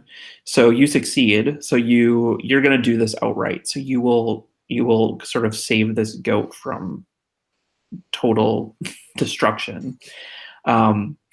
But you feel the sort of, without getting injured, you feel that like just a momentary drain, whatever that feels like. I don't know. Do you want to describe what that feels like, Diane? Oh, sure. It's got to be fiery. It's got to be hot. It's got to feel like you can feel like the flame licking at you like a candle. But it's I think it's almost like for a moment you sort of like the sensations of your body are sort of like dulled, and it's just like a state of like pure emotion or like soul, and that's like what kind of overtakes your senses for that brief moment. Is just like two souls.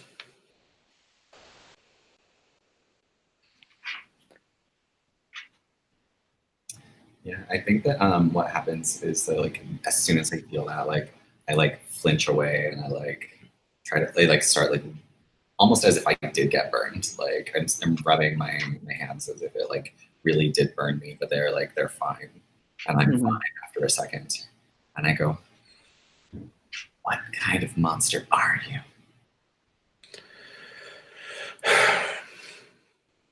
What? One that enjoys breakfast as much as you. Is that how you do it? You just suck the souls out of things? Well, I've seen your lot be very content to place them upon a spit and burn them over an open fire. I find my way to be more humane. Is it more humane to be lit up from the inside and burned all the way out? I felt what just happened there. I'd much rather be clubbed over the head and left for dead in an instant than feel that. I think Orlin, you hear this sort of fighting that's happening, and it wakes you up. And you look out and you see this sort of dazed goat stuttering, like kind of trying to get back up. And you instantly know that this is one of your flock. Yeah, you're here arguing about Diane's culinary appetite, but you're missing the very disturbing thing here and mysterious. This is not the kind of territory where we find domesticated animals. And it's not where we would find goats out here in the middle of the forest. And I know this goat. It's one of my goats.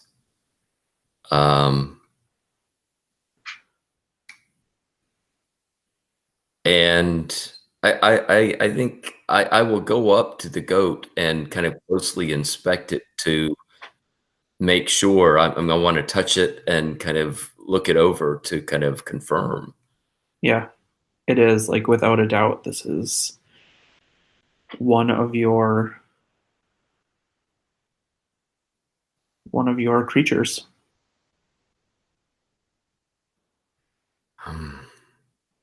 And this really, I think, is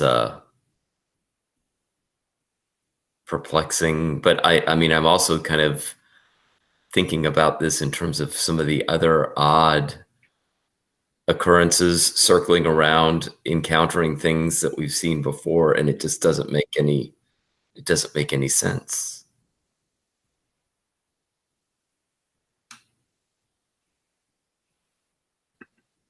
How does your mind try to like piece that together? Like, what theory are you coming up with for how your goat arrived all the way from your family's farmland to here?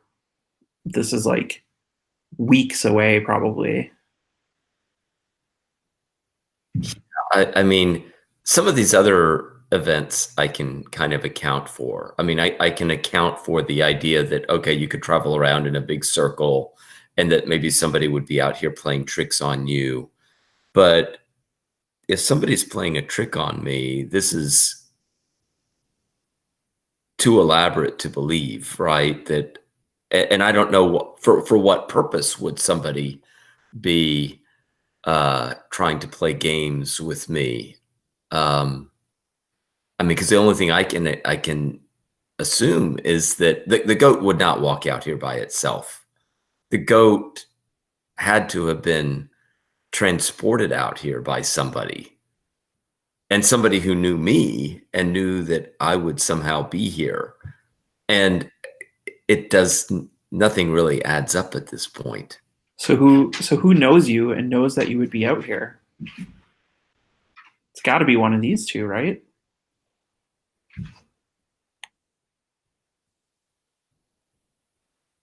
Well, yes, it could be. Oh, or perhaps one of them has comrades that they have tipped off, and for some inexplicable reason is working with the comrades to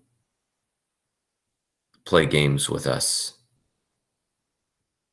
But I guess if I had to guess, it would be Diane.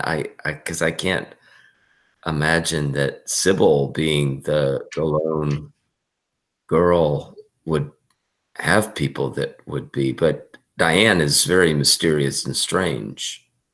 Right. Sybil's just a little girl. How could she do anything, right? I mean, Diane strikes me as somebody who has connections. And Diane also seems to have powers, I understand. So, do you say out loud that this goat belongs to you? Like, you know this goat? Yes, yes. I mean, I can clearly identify it. And if it is my goat, it also has a brand. It has the brand of the family that the dots in it that I can show. And so, and see, I know it's mine because it matches this token of my brother's, but I think I miss it now. I realize that this stone that I had on my bracelet is gone. Have you gone utterly mad? We're not even to the temple yet. Well, I don't know that I've gone totally mad. I mean, we all see a goat here, and we all know that this goat does not belong here. Sybil, what do you do when you see that brand on the goat and realize it's the same one as the marks on this marker? I think at that point, I kind of barge forward and I point at the things on there, and I'm like, "Would you like to explain how your crest got on these markers?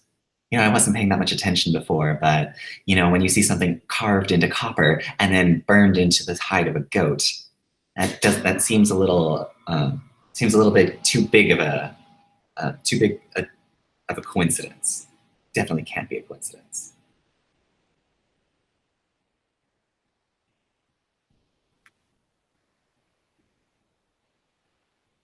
It seems like a strange, elaborate joke that's being played on us. When you say joke, you hear hundreds of birds tweet and all say joke, joke, joke, joke.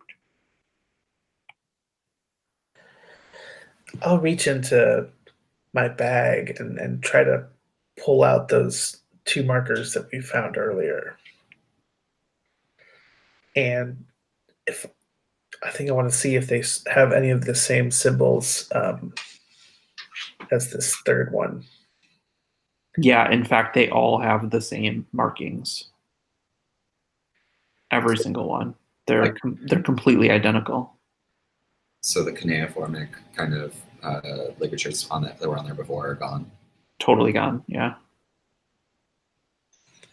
And when I say they are identical, I mean down to how the kind of patina and finish and any additional markings, like they are literally all exactly the same.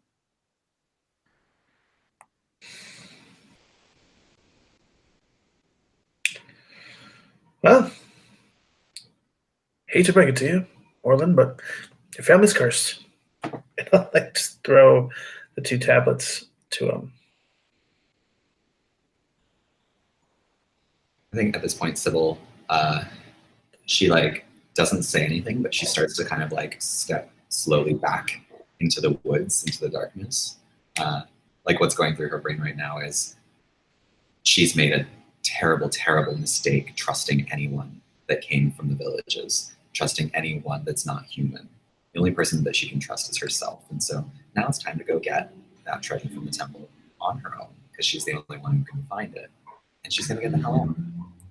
So when you step backwards, I think you're kind of like just walking, just backing up, and you take about 3 steps back and you bump into someone.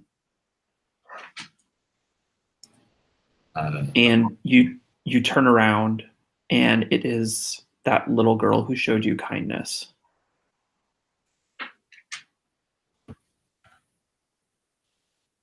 I'm gonna roll now. Like with no recourse whatsoever. And it's it's a 2. It's a 2. 2. Okay. You step into her and she sees you and screams and runs away. And as she's running away, you hear someone from the opposite direction yell, "Maria! Maria, where are you going?" I think that I take another look. I take a look behind me just to see if I can see someone screaming, but my body is already starting to run forward after the girl. Yeah, you don't see anyone, but you hear someone running. And I don't even. Hang on 1 second, I'll be right back. Sugar. Okay, sorry, go ahead. What do you do? I immediately turn back, and I don't even say anything to the others. I just start running after the girl, tearing into the woods. Nice. And what are the other 2 of you doing? Orlin, what are you doing? And have we seen this as well? Mm-hmm. The girl? You all see this, yes. Oh shit! Okay. I mean, I'm going to be and hear this. You hear someone rushing towards you, and you heard someone yell Maria. Yeah, you hear all of it. Okay, well, I'm going to yell at Sybil. I say, Sybil, you stop. You can't go off by yourself. And there's somebody coming the other way. Is that you hear someone running? All right.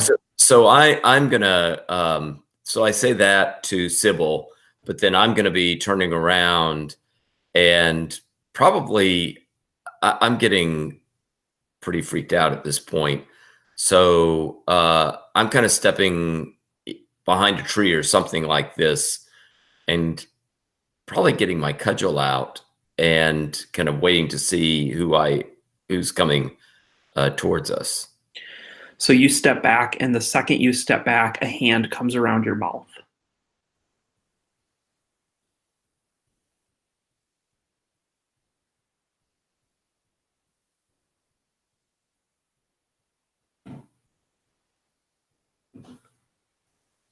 I mean, I think my reaction would be, I think physical. I mean, I think I'm gonna, try to, once I feel that, I'm gonna try to kind of break free, and I have my cudgel, and I'm gonna see who it is, but I'm ready to whack somebody. Nice. How far are you willing to go? How far am I willing to go in terms of violence? If it's anybody that I'm uncertain of, I'm gonna go after him. It's so dark, you're not going to be able to know who it is. Just FYI. Okay. Well, if I don't know, I mean, I'm taking this to be a kind of violent act against me, and you know, the world is spinning around right now. So, yeah, I'm ready to break free and go at it with my cudgel. Okay. So go ahead and make a roll, and we'll address that in a second. Diane, what are you doing? These woods are crawling with little girls, apparently. I'm thinking, like, great, I've gotten myself lumped into some human family blood curse. But I think that, like, in my experience, like, there have been a lot of, like, human squabbles that I've sort of been able to remain neutral in because of my status as like something other. It's like, if two of my human friends are quarreling, they don't tend to look to me to try to intercede. So part of me is hoping that the effects of this curse are going to, kind of roll off my back. So if I'm like kind of left alone here for a moment, I think I'll kind of place a hand on my sword hilt, but I'm going to wait for that voice that shouted Maria to sort of come this way and see if I can talk with them. What did you get, Orlin? Okay. I haven't rolled yet. Let me. Oh, here. And I assume you're just rolling a dark die at this point, right? Yes. I don't think you have anything that applies necessarily, unless you're going to try to use a ritual. Okay. So.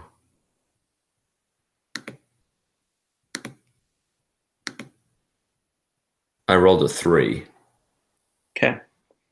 So that would be a failure. Do you want to try to roll again, adding another dark die, or no?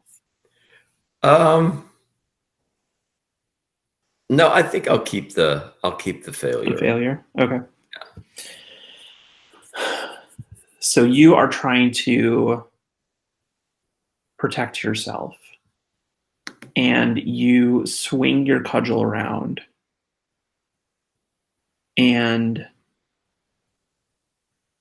you hear a and then it's like hitting a melon or something. It just caves.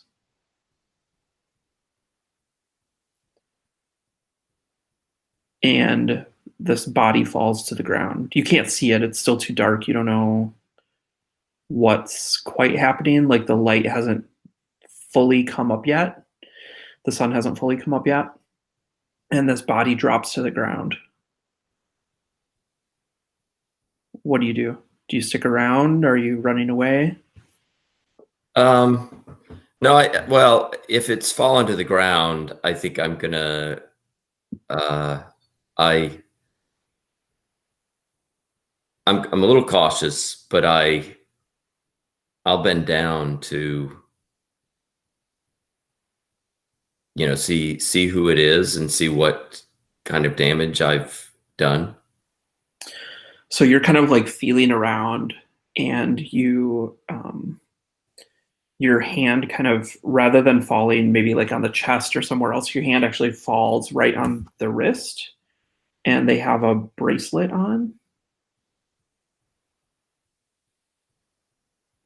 And you can feel the symbol that's on the bracelet, and you know it instantly.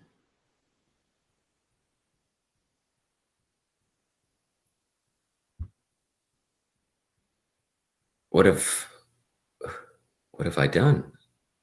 It's like everything from my past is coming back here, and now one of my family is here. And at this point, I drop my cudgel and I'm feeling around the body more to see. I mean, I want to find out both who it is, but also if I've created some injury. So I'm kind of wanting to feel around to where. I mean, do I feel any blood? Do I feel? Oh yeah, you feel a massive amount of blood. Like this is you just caved this person's head in. Like they are completely dead. Well, once I find that out, I'm gonna wipe my hands off, and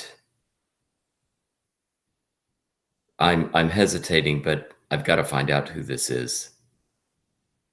So I'm gonna, try to see if I can, in the dim light, make out who it is that I've hit.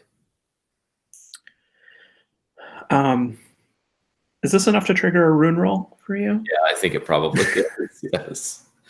All right. So for this, just one dark die. Okay.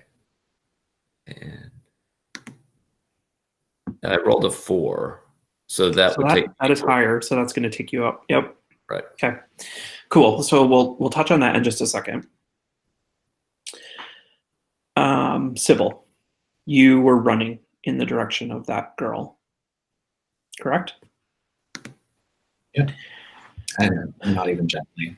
It's chasing after her, your name. You are just like barreling through the woods, like cuts and scrapes be damned. Like you are just plowing through, and you rush right into, like you're just running, and you realize a bit too late that you are about to fall into a bit of an opening in the ground, like a caved in door or something like this. You have just stumbled upon some ruins. I think I fall over, like I hit pretty hard, like pretty much face into the ground, and but I push myself up, and I'm looking around, panicked, and I'm still screaming, Maria, Maria. So, and then I think I realize that I look at the runes and I'm are they impressive? Am I looking up at something grand? Or? It's not actually particularly grand. This is something that is quite overgrown and millennia of elemental barrage on this thing. But it is clearly man-made. This is like roughly hewn rock. And you see some bits of, kind of copper and some other things that are obviously the work of a human hand. I think I probably stand up a little bit more. I think the fall kind of starts to knock some sense into me, and I realize I've done a very stupid thing, but I seem to have found the thing that I was searching for, and I push forward, and I start to kind of look around and see if I first of all see anybody, because maybe seeing Maria was just maybe it was just a trick of the forest. Maybe I was just imagining things. Maybe I was really I'm overexhausted, and everything just got stirred up because I've been dealing with these terrible people, and I just want to get out of here. So I think I'm gonna start to see what I can scavenge. Nice.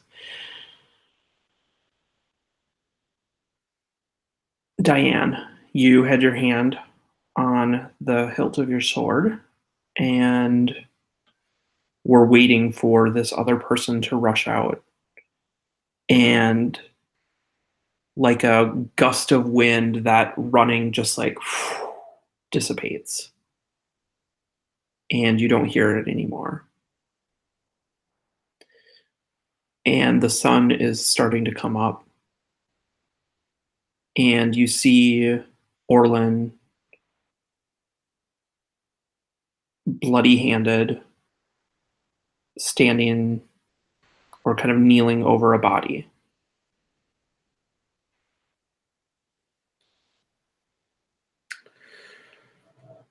Well, sort of, I pulled the sword like 1 inch out of the scabbard, like I'll sort of clink it back in there. I'll walk over to you. Well done. Sort of rubbing my hands together. Another one of those bandits trying to ambush us, huh? And I think Orlin, hearing that, is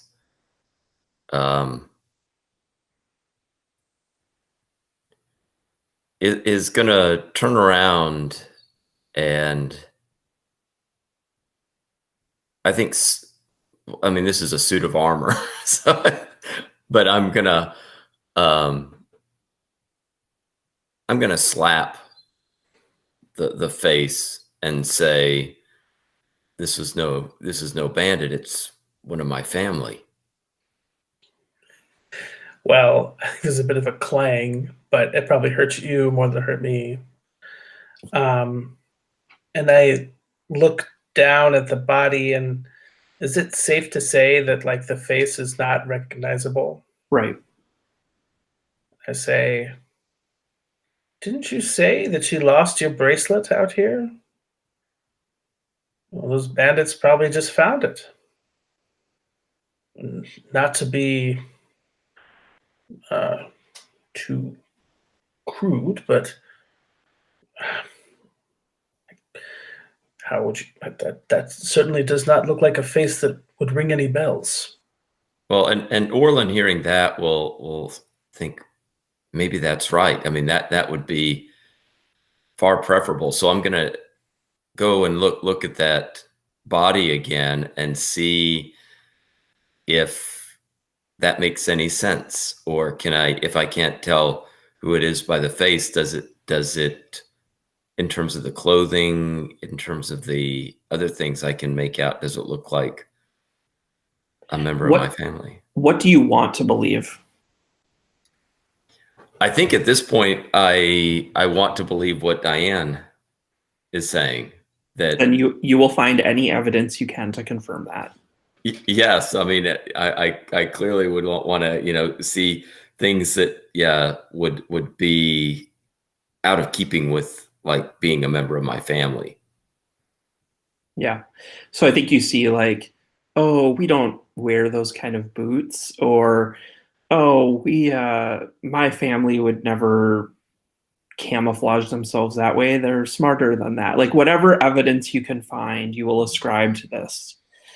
But what is the one thing that sticks in your head that kind of is that gnawing feeling of doubt? I think it's that, okay, and I would take off the bracelet, but I think it's also that family symbol, when members of my family come of age, we have that symbol tattooed on us, and it's tattooed like underneath the right arm where you normally wouldn't see it. But I think I look under that right arm and I see the family tattoo there. Nice. That's good. So Sybil, you are at this tomb, this temple, like you are here, and you start looking around. And how far in do you go without, like, do you warn your companions that you found this, or do you say anything, or are you just looking for yourself at this point? I'm just out for myself at this point. They've done nothing to help me, and it's time I got what I needed and then used my magic thread to get out of here. Nice. So you step into the tomb, and It's dark and pretty treacherous. The ground is really uneven. There was maybe some sort of like a cave in or maybe like a tremor that shook some of the foundational stones. And a lot of the spaces that you have to move through are actually like if it was anyone bigger than you, if you were like slightly more well fed, you would not be able to squeeze through. So it's almost like this is perfectly designed for you to move through. Um, you kind of worm your way through and squeeze past a couple stones and like almost have to dislocate your arm or your shoulder to like get in. But you find a funereal room. Like you see a tomb and it is surrounded by just hundreds and hundreds of golden statues and utensils and everything that someone would need for an afterlife. There are secondary tombs as well, probably full of consorts or advisors or whoever else decided that they would rather accompany their beloved into the afterlife than continue to live on this earth without them.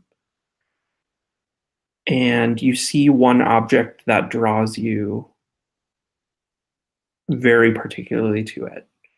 What does that look like? Like what would you see that would spark something for you and make you want it? I think that there's probably like a table that has a bunch of cosmetic things that are like long, most of them probably long dried out and disused. But the thing that catches my eye immediately is it is a hand mirror, and then the glass of the mirror is still perfectly clear, but around it, etched in like the gold and the silver, is this kind of like the frame that hold the bezel that holds in the mirror is styled to look like a mother embracing a child. And like as I look into it, I almost get a sense of like, since I probably have never looked in the mirror, I wonder, is like, what did my mother look like? And perhaps she looks a little bit like me. Nice. And I think you look in the mirror for a while, like you're holding it. And as you start to put it away, like just for a brief second, you see a little girl standing behind you. And why don't we take 5 minutes?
Okay, how's everyone doing?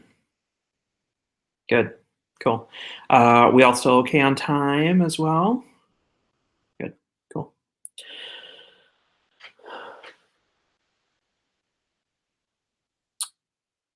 So, Diane,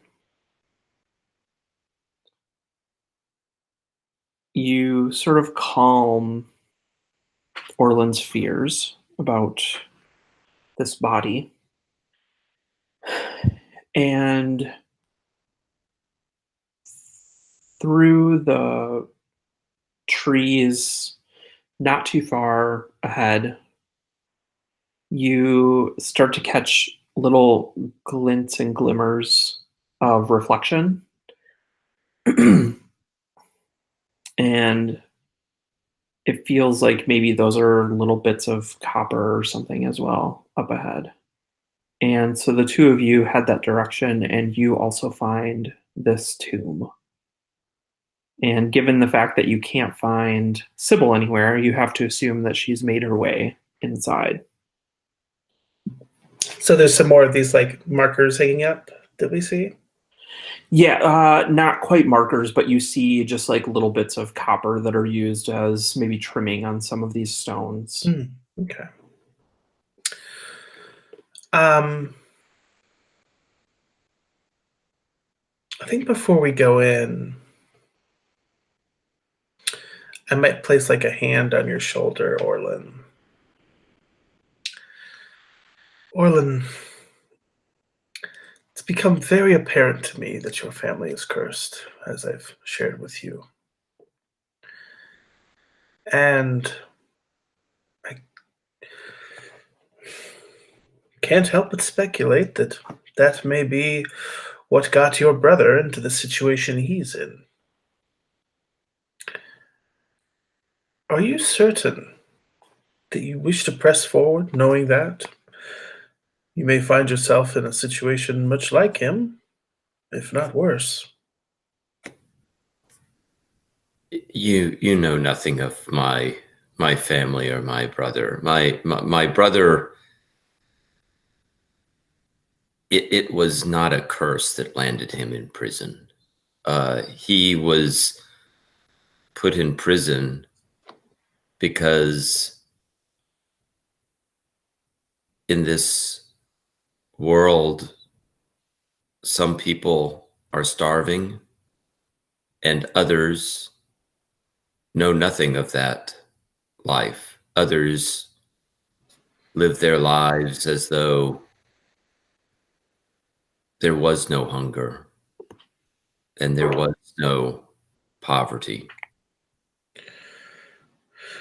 That does indeed sound like a curse to me. To hunger, that is, to be impoverished. Would you claim that you've lived your entire life up to this point without facing any terrible random misfortune? Random misfortune. I suppose you could say the recent drought was random, but a lot of people are affected by the drought. I mean, that's, weather patterns are weather patterns. Nothing is, I don't know that anything is truly random. How many would you say have been beast bitten?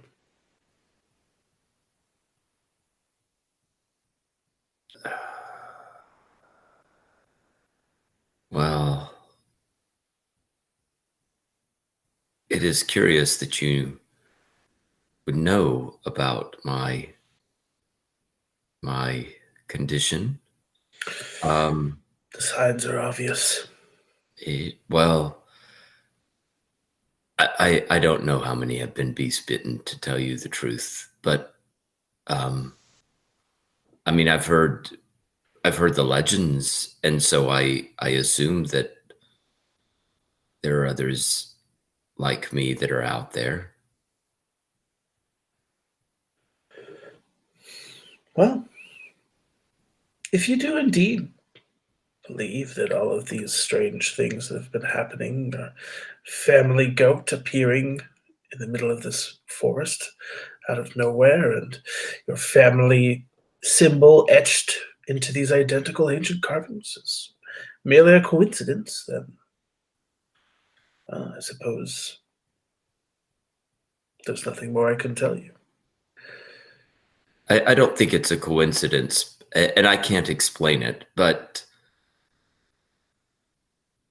over time, we might be able to put the pieces of this strange puzzle together. There have been plenty of instances in my life when things haven't made sense, but over time, I've been able to figure these things out. Well, looks like a curse smells like a curse.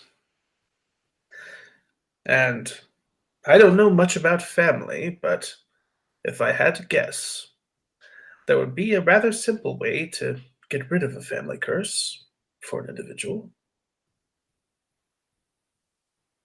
I would imagine you would just need to denounce your family. I don't think you know anything about what it means to be part of a family. You are to me a very strange, mysterious, and privileged being who has no knowledge of family, of struggles together. You're to my eyes almost like you're from some other world. Yes, I am indeed. A world of beauty and splendor, comfort and richness, deliciousness, vitality, light. You are from a world of dung. Again, sounds like a bit of a curse.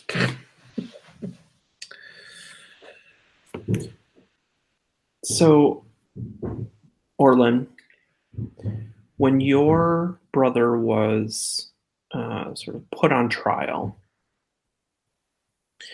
you had an opportunity to see the individual that he stole from. And clearly your brother was maybe not the smartest person at picking targets, because he decided to try to steal from the prince.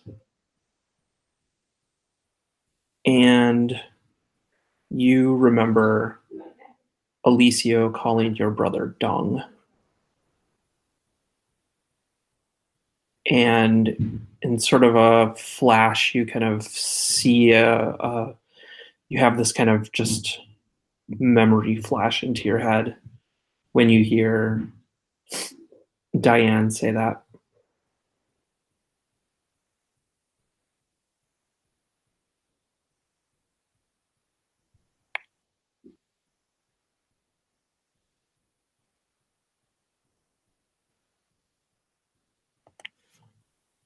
And we're at the ruins right now. Yeah, you're standing outside them.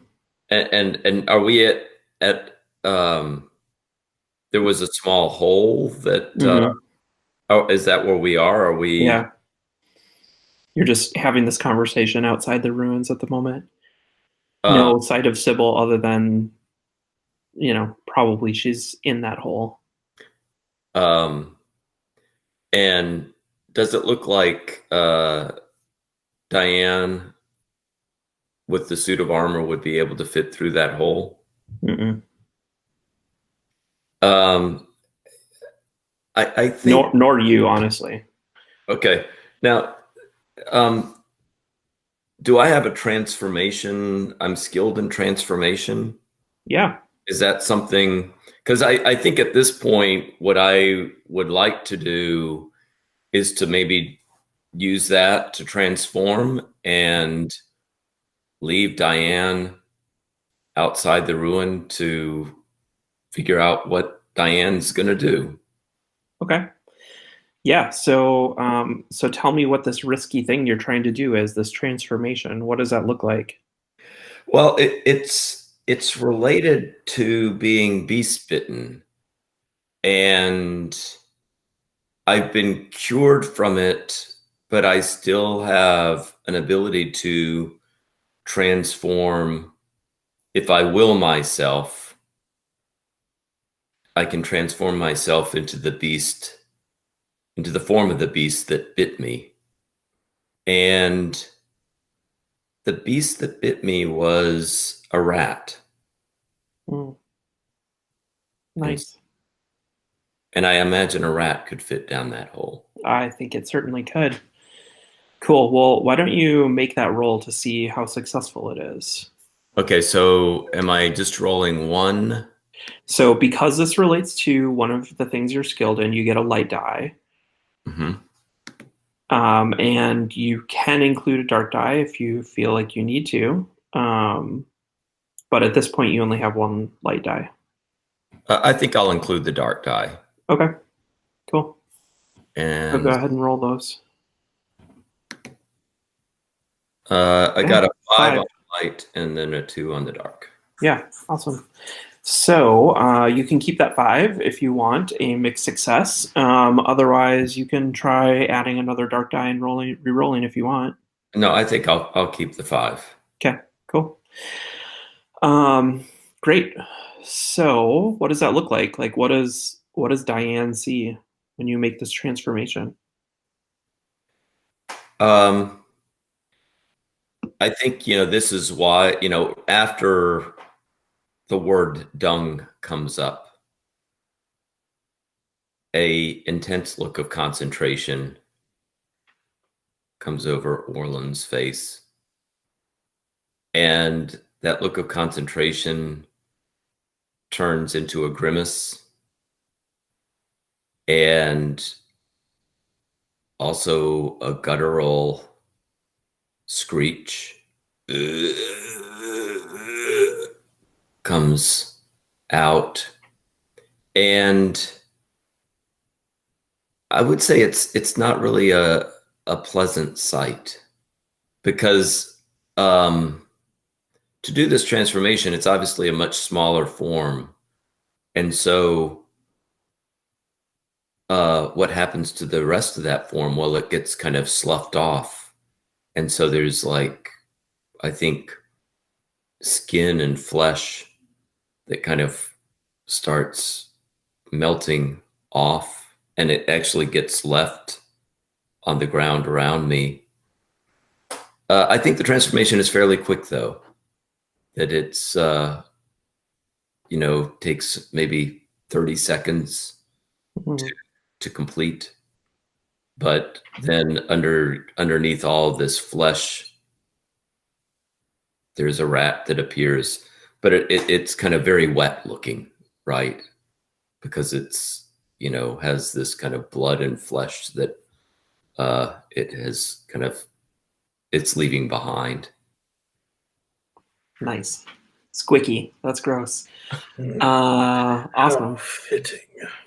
So I'm just going to throw this out there. Diane, there's probably enough of a person left over for you to inhabit if you wanted that. Just throwing it out there. You don't have to do anything with it, but just setting that on the table. Yes, I like that. But to what extent? Would it be full-sized like Orlin? Would it be a small, I mean, homunculus type thing? If basically he lost the equivalent of a hand in terms of body weight, right? Because a rat is not so significant. So I don't know. Think about if there's anything you want to do with that. But what do you do in response to seeing this pile of flesh that a rat comes out of. Like, do you know that this is what it means to be beast bitten? I, it's just about as gross as any other human process, I suppose. I mean, yeah, I would roll a ruin die for myself, but I almost feel like that maybe this is something that Diane can handle. Since we've established that they kind of have seen the signs of beast bitten status, so right. So I'd probably say something like,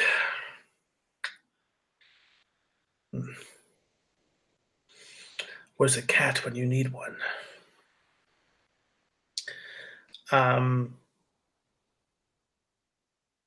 I think I'm probably just gonna look around and see if I can find another entrance.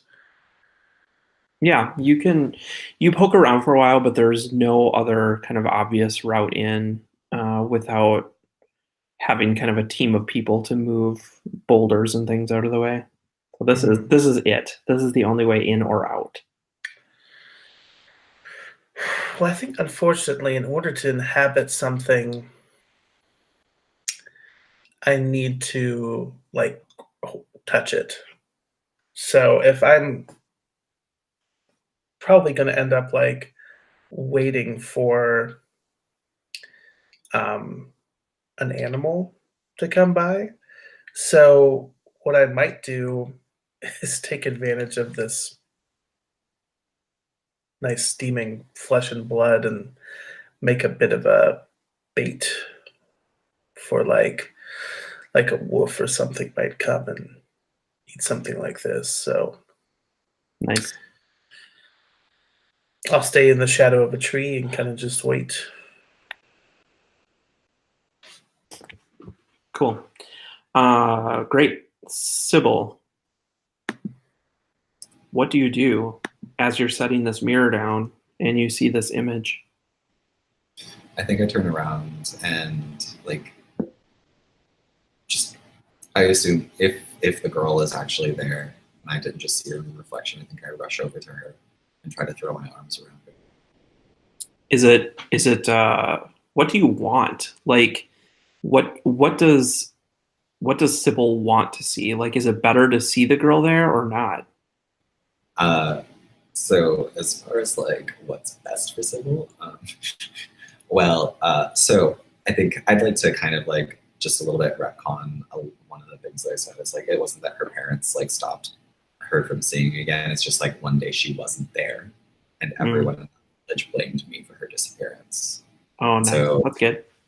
So despite the fact that the girl has not aged and I am much older now, I'm just gonna run over and be like, Maria, I knew that you were alive. I knew that I didn't do anything. I knew that they were wrong. I knew you'd find me. I knew you'd find me one day. That's why I came out here. I came out here looking for you. I knew that this is where you lived. I knew you lived in the woods, and now you're here. And we can be together. And you can show me what it's like to live out here and be free. I think that Sybil is just so overwhelmed with happiness that all of the red flags are not hitting for her right now, and she smiles down and she's sitting on her knees in front of the girl and brushing her hair and saying of course, I'm so happy to see you. So, and there's a tenderness in her voice that's not been present the entire part of it. So, Orlin, you arrive and see this. You sort of follow this voice that you hear. You realize it's Sybil, and you kind of scamper into this room, and you see Sybil talking to something, but it is not a little girl. It is just a writhing mass of shadow and slime. Like it's just this tentacled monstrosity that's being caressed by Sybil. What do you do?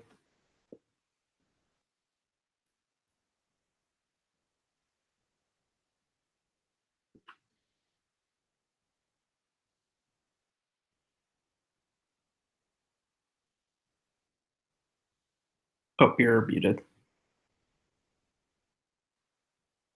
Yeah, so I am going to. I don't want to be seen by this tentacled mass, and I'm not sure if it can see or what it is. I want to go up to behind Sybil on the ankle and bite her to kind of bring her out of her trance or whatever it is. I don't really want. I was thinking I could screech and yell, but then that would probably draw the attention of this thing. Whereas I think I could, if I'm sneaky enough, I can kind of scurry and kind of get behind her and try to bite her to bring her back to her senses. Nice. So success here is you kind of breaking her out of the trance. What is the risk? Being noticed by this thing? Yeah, I think that clearly would be a risk if it would notice me. I'm hoping that if it did notice me, it would just think, oh, it's just some rat that's kind of walking around. The worst possible thing would be it would notice me and realize that I wasn't just a normal rat. Mm-hmm. Could I offer a devil's bargain? Yes, please. That this could transmit the beast-bitten condition. Yeah, I'm into that. Are you into that, Robbie? Yeah, I would take that. Okay. Cool. So go ahead and make a risk roll. I think you get one die, probably just for, well, one die for the devil's bargain, but also probably one for being beast bitten, right? Like you're using your abilities. Right. So two light dice, and then if you want to include any dark dice, you can.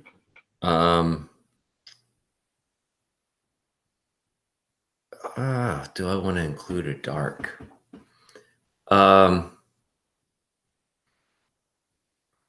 I'll include a dark in there as well. So let me do this. So wait a minute. I'm gonna delete these, and so I'm gonna be rolling 2 light die. Let me just do these separate then. So the 2 light, I rolled a 6 and a 2, which is looking pretty good. Mm-hmm. And then the dark, let me change it to the purple, and a 4 for the purple. Cool. Okay. So 6. Awesome. So you're going to do this, but because you took that devil's bargain, you're going to transmit the beast bitten condition. So what does that feel like? And this is actually for Sybil. Like you feel this bite, but there's something else that happens that comes along with it. And what does that feel like? I think that in the same way that being touched by Diane was like fire, the feeling of the beast-bitten curse kind of leaching into my body is a bit like pins and needles, like a wave of like sharp pinpricks that just kind of like radiates out from this point where I was bitten. And it's almost like I like feel like everything in me like twist slightly. So when this happens, you see you see Maria in front of you, and you're like touching her hair, and then you start to feel her like kind of step away and step back. She's like, I don't know you anymore. And then you see just a swarm of rats. Like, you know what a rat king is when all their tails are kind of like tied together? Like that kind of mass of rodents just like emerges and falls over her, and she falls to the ground, and then just like these shadowy rodents just like scurry and dissipate, and she's gone.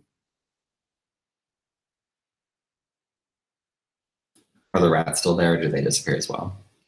They like they're like not even really, they weren't ever there in the first place. Like they were like just these like shadowy rodents. Like all you saw was little pinpricks of light where their eyes would be, Mhm. and they like just sort of dissipate into the shadows around the room.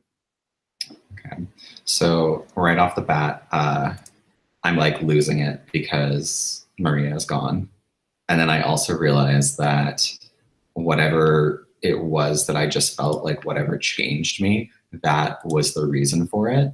And I know that something caused that. And so I turn around and I see a little rat scattering behind me, like almost like waving at me as it's like gnawing on my ankle. And like my eyes just get really big and I pull out my knife.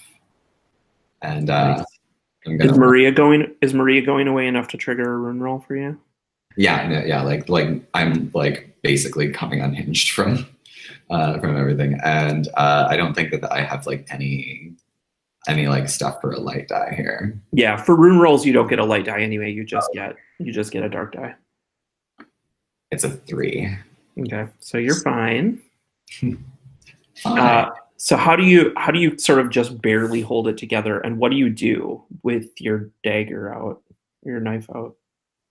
So I think that like I turn around and I lunge and I like slam it into the ground, and like as if I was about to stab the rat, but like the last second I shift over and it just like embeds itself in the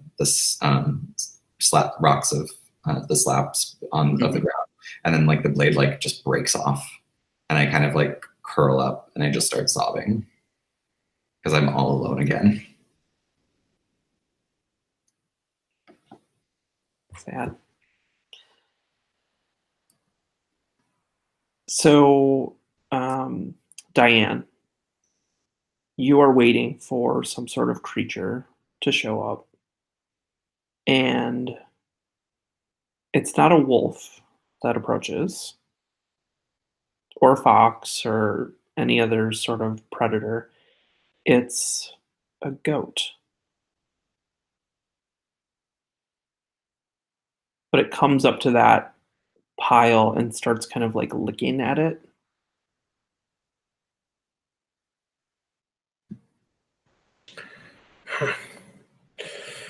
Well, they say they'll eat anything. And I'll kind of try to rush up to it and try to grab hold of it. Nice. So what does that inhabit process look like for you before we roll for it? Like what does it do? So I think it's kind of like similar to the process of like draining the soul, but it's almost like in reverse, where I'm like sort of pushing myself into their body. And I imagine like it feels cold instead of hot. Nice. So let's have you roll for that. So that's at least one dark die for the use of the ritual. Mm-hmm. Do you think your background at all applies here, or your occupation? I think that I'm more apt to like inhabit like mannequins and like Mhm. things like that. So I think this is like kind of pushing it. Okay. Cool. So just one dark die. But I do think I will go ahead and risk some of my mental well-being. I think that this is like kind of uncomfortable. I'm used to inhabiting like objects and cold, dark things, but being in a squishy, warm sack of meat is not very fun. So I'll just roll 2 dark die then.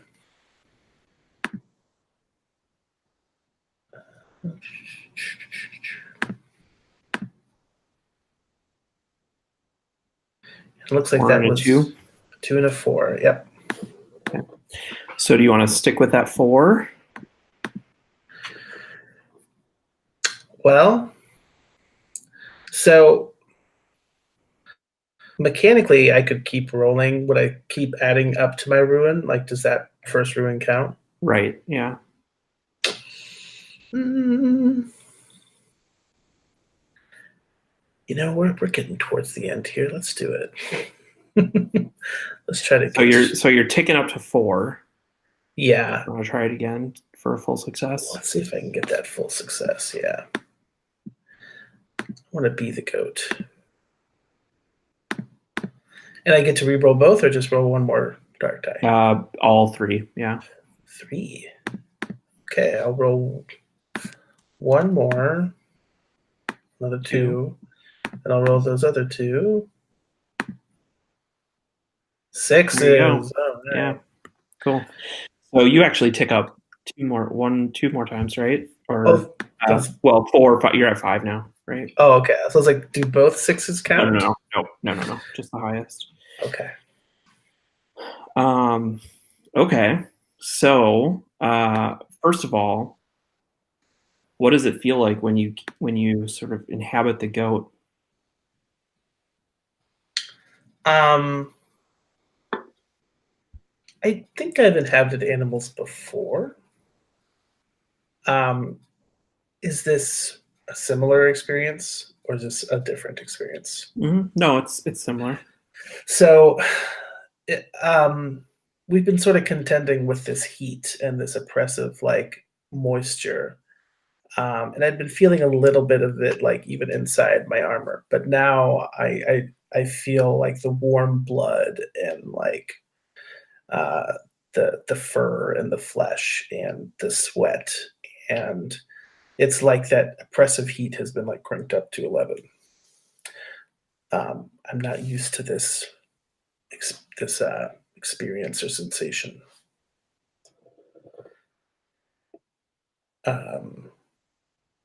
I can still taste a bit of like copper blood in my mouth from like what the goat was licking.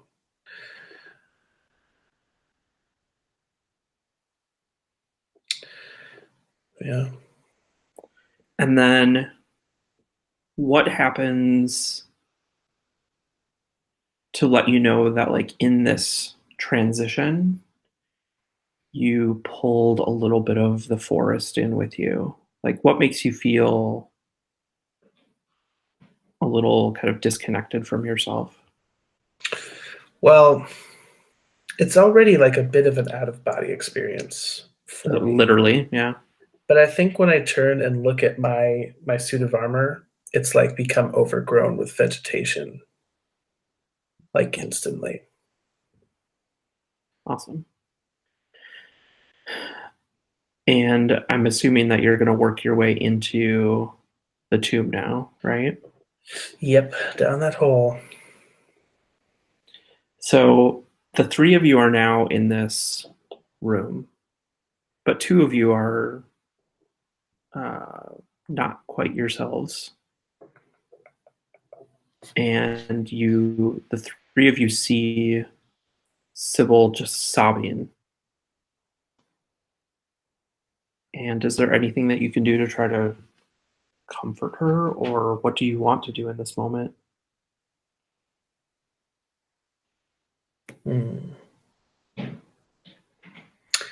I do see Sybil sobbing.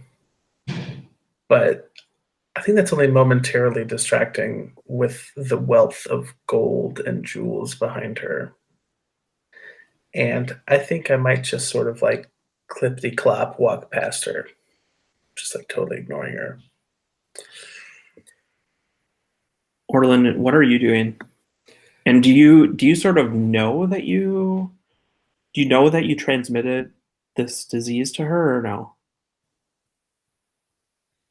I don't think I'm certain. I mean, I think I knew that there would be a risk, but I mean, to break her out of her trance, I mean, that was in my form. That was the only thing I felt like I could do. And I do think while I see her sobbing, I am going to approach her. She's on the ground, and I think I will approach her, get in front of her face and stare at her. Maybe nuzzle her a little bit. Try to kind of get her back to some condition where we can perhaps get out of here.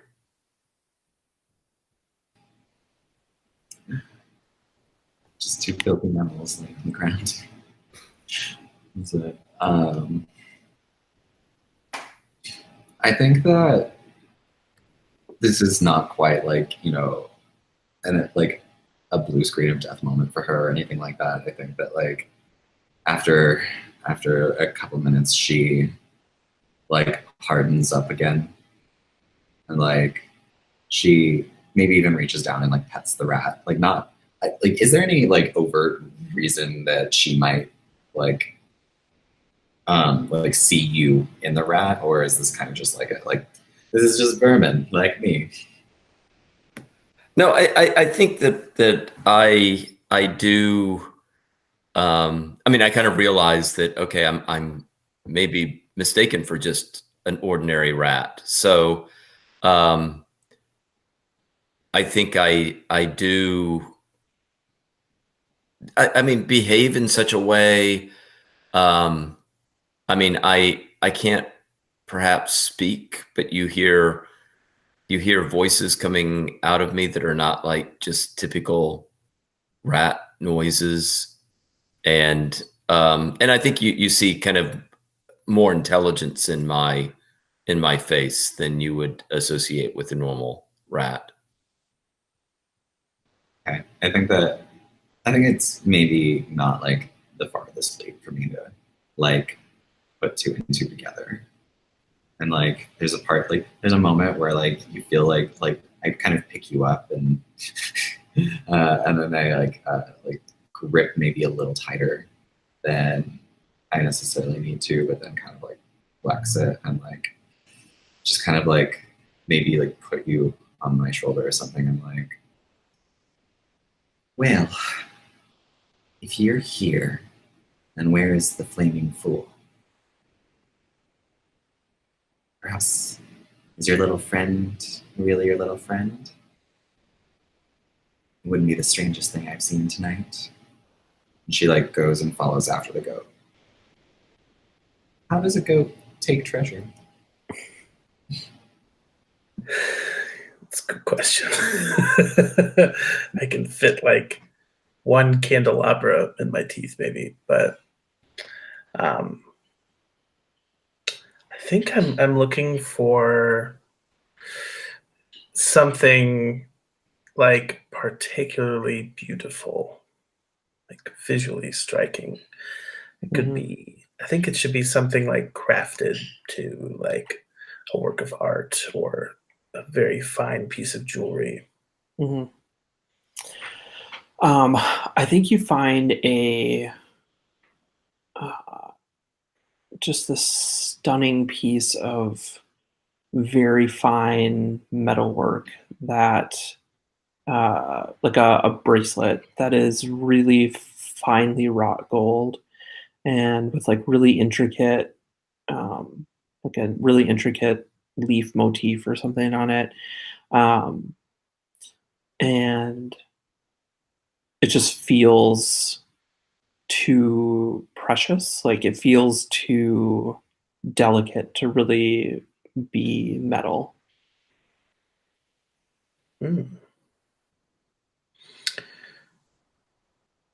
That's very, very fetching. I do notice, I sort of like look down at my hooves. And do I have like little horns at all, this goat? Sure, yeah, that'd be fine. I think like I can maybe like try to be clever and like get a couple like necklaces or something like onto my horns. And yeah, I would just kind of try to grab a few pieces like that. But I'm kind of looking around like to see like if there were any exits that like I missed from above that, might like sunlight sort of pouring in anywhere. No, you don't see any sources of sunlight. You do see light though. You see kind of a flickering blue light down a corridor that's off of the tomb, the central tomb.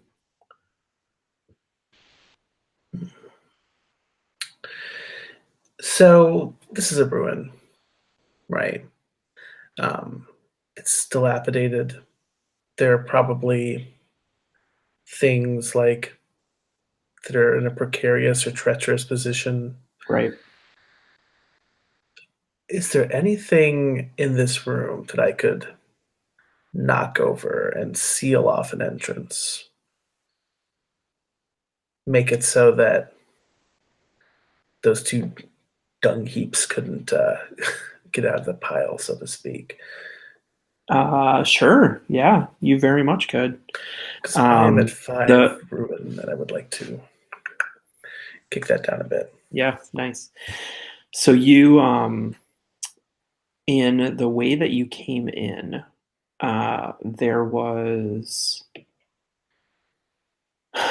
like a series of stairs and a column that you could push out of the way that would be quite treacherous for them to try to climb over, but you would have to, it would prevent you from being able to get back in. So you would have to kind of like push it down on your exit.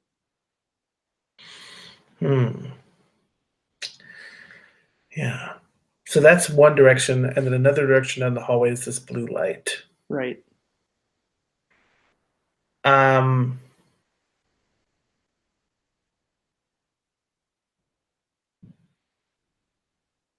Yeah. The blue light is very intriguing. I think I consider that option. I'm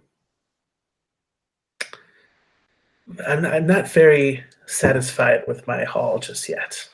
The lure of greed is still calling out to me. So I'll take a mental note of those pillars and then head towards that blue light. Nice. Orlin, what are you doing now that you're sort of perched on Sybil's shoulder? I think that Orlin is looking at this treasure, and unfortunately, a rat, there's probably not much that I could carry. I mean, is there anything that I see down there that would be of some value, maybe that I could actually, like a ring or something, probably? Yeah. Something that I could possibly carry. Yeah, you could just grab like a ring if you're just trying to scurry treasure out. Yeah, I think, okay, and I imagine that I can't vocalize much. but I think I'm going to try to say to Sybil, out, out. I mean, maybe I can say a simple word like that, but I'm also going to scurry off of her and try to kind of grab a ring and then make my way back up to where we came in, right? Trying to kind of take that ring and get out of the ruin. Nice. Okay, cool. You are able to get out, and you realize that the rest of your body is not where you left it. In fact, you don't see it at all.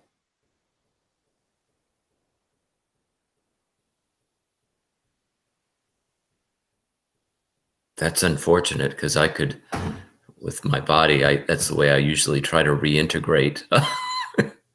So do I see it anywhere? Is it okay? Well, I think for right now I'm going to wait to see if I see Sybil coming out of the ruin. Yeah, Sybil, what do you do? So I don't really care about the goat. It's neither here nor there. Except like does it show any like outward signs of like being possessed? Like is like a blue glow radiating off of it or something like that that might give me hint that it's actually Diane in it? Yeah, I think if you looked at it in the eyes, you would see like a blue flame or something. Yeah. She's probably not going to do that. So I think at this point she just kind of like accepts like the cold brutality of like what's happened and like that like some cosmic joke has been fucking with her, and so she just kind of like like goes around the vault and like throws like gems and coins and like small pieces of jewelry into her satchel and then like bundles it up, and as she's about to leave she turns back and like grabs the mirror and then decides that she's going to start like trying to like just get out. Nice.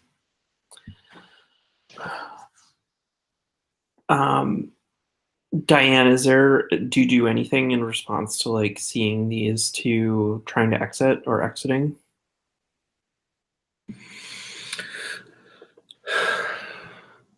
I see them kind of rushing out, and Orlin has like a ring, and that little girl has like a mirror. I didn't come all the way out here and traipse through all this muck for trinkets. There's got to be something in this tomb that's like really worth something. So you were gonna keep following that blue light though, right? Mm-hmm. You're leaving them. So you walk down this hall towards this light,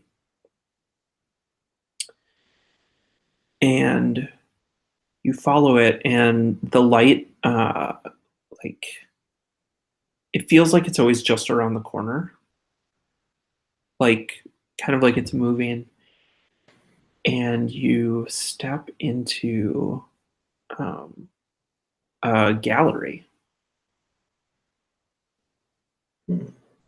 There are sculptures and now quite like faded and decomposed paintings, but where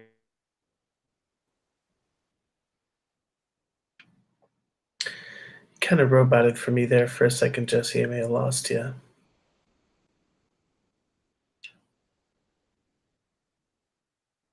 Unless I'm frozen too. No, he's totally frozen. Oh, Yeah. I think sorry, you're am I back now? Yeah, you said that we're in this gallery and there's some of these sculpted figures. Yep. And you see this figure that is a suit of armor. And within it, you see a blue glow.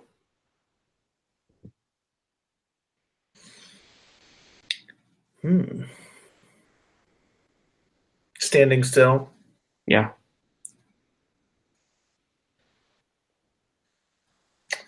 Well, if they look down and see me, they'll probably see that blue light in my eyes and jump to some conclusions. Can I tell if they're looking down at me at all when I sort of stand before them? It doesn't feel like it's looking anywhere. Like it feels trapped. Well, I bet there are a lot of like rumors and tales of like the origin of things like me. So I don't think I even know the true, origin or where we came from. So seeing it there, I might just guess that that this is what we were once tasked with doing. You know, so I'll kind of make a little goat sound, little meh, and turn my attention to some of these figures. I'll just ignore that for the time being. They're too big for you to try to get out on your own. But there's something that you see here that is that if you could get it back would be exactly what you would need to win Alicia's heart. What is it? What do you see?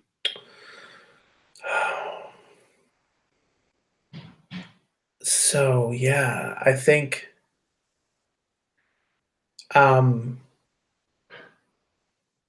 there's some like statues of like like very beautiful people sort of posed here, but like you say, too large. Even if I were to somehow inhabit one, I don't think it could be removed. But then I see this beautiful copper mask, and it's like the most ornate, detailed mask you've ever seen, and it's not quite as perfect as the prince's handsome face, but it's got to be the closest replica I've ever seen.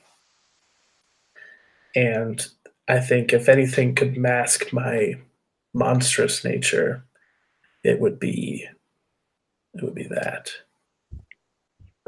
Nice. So how do you try to grab it or get it?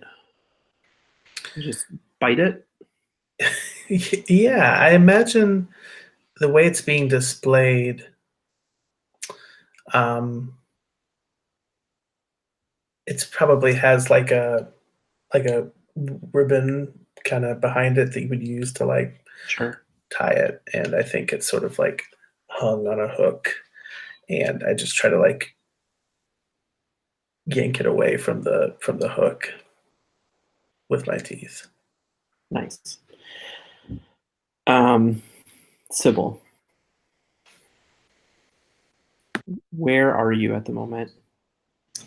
I think that I have already like started squeezing my way down the tunnel, and I'm like trying to get out of the tomb, just because I assumed that because it was so small that my companions couldn't come in, although I have my concerns that like the rat that I was speaking to was a little bit more intelligent than a rat should be. So yeah, and I suppose I spill out back into the glen. Yeah, nice. You get out, and the second your head pops out, an arrow whizzes past you, just barely nicking you. And you see this too, Orlin. And then a second arrow flies.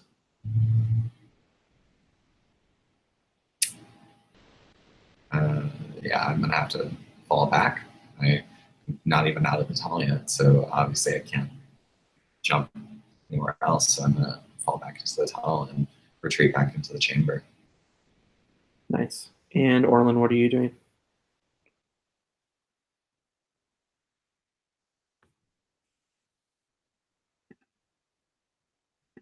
You're muted. Yeah, I don't feel like I need to retreat because I think that I'm not something that they would be after. So I think I will scurry off to the side into the underbrush, and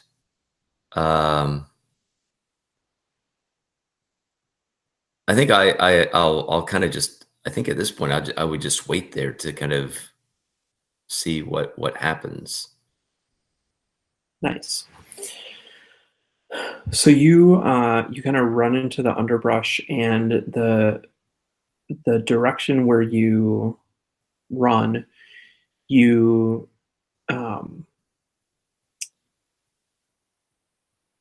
two things cross your mind.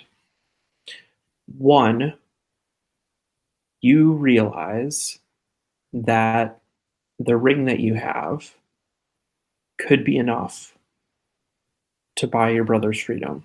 Like, maybe you don't need more. Maybe this is all you need. And then you see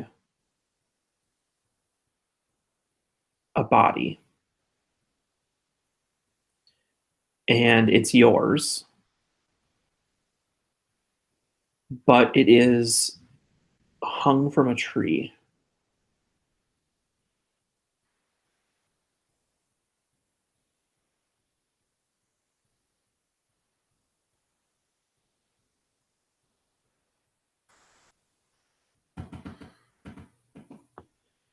So what do you do with that? I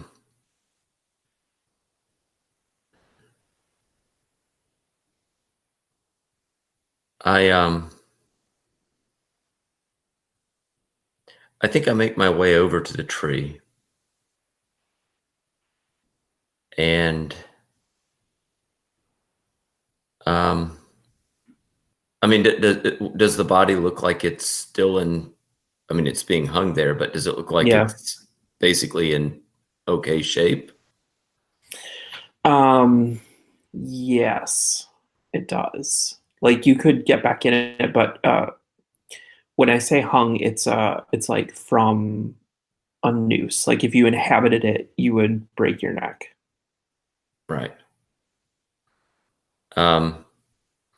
I mean, I think what I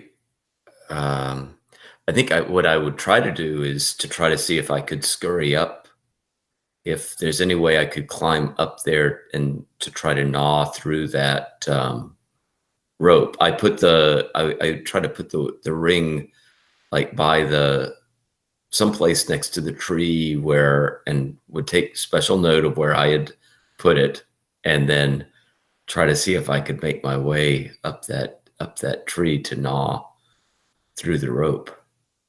Yeah, nice. Okay. I think you're able to do that, but as soon as the body hits the ground, these two other archers just show up, and they're watching it. Like, they see you, but they're not doing anything. They're just watching over the body. Mm-hmm. Now, do I see? I mean, with this body out here in the forest, I mean, do I see any? I'm looking for vermin. I mean, were there any vermin in the area? Yeah, there were a bunch of kind of shadowy rats that were in the crypts, or in the tomb. Yeah.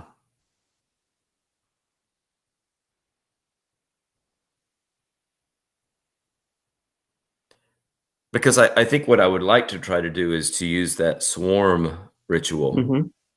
Sure. And And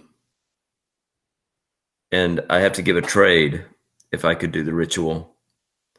I think I would trade my body, but also the vermin would have to take care of these two archers as well.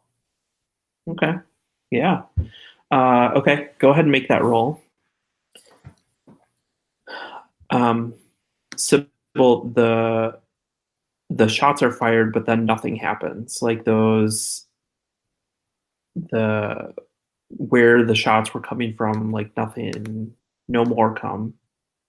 They don't seem to be waiting for you. In fact, they seem sort of preoccupied with something else.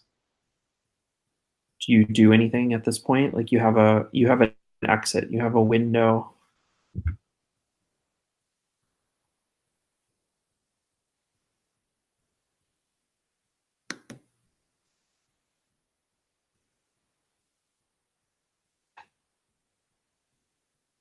Are you thinking about it, Sybil?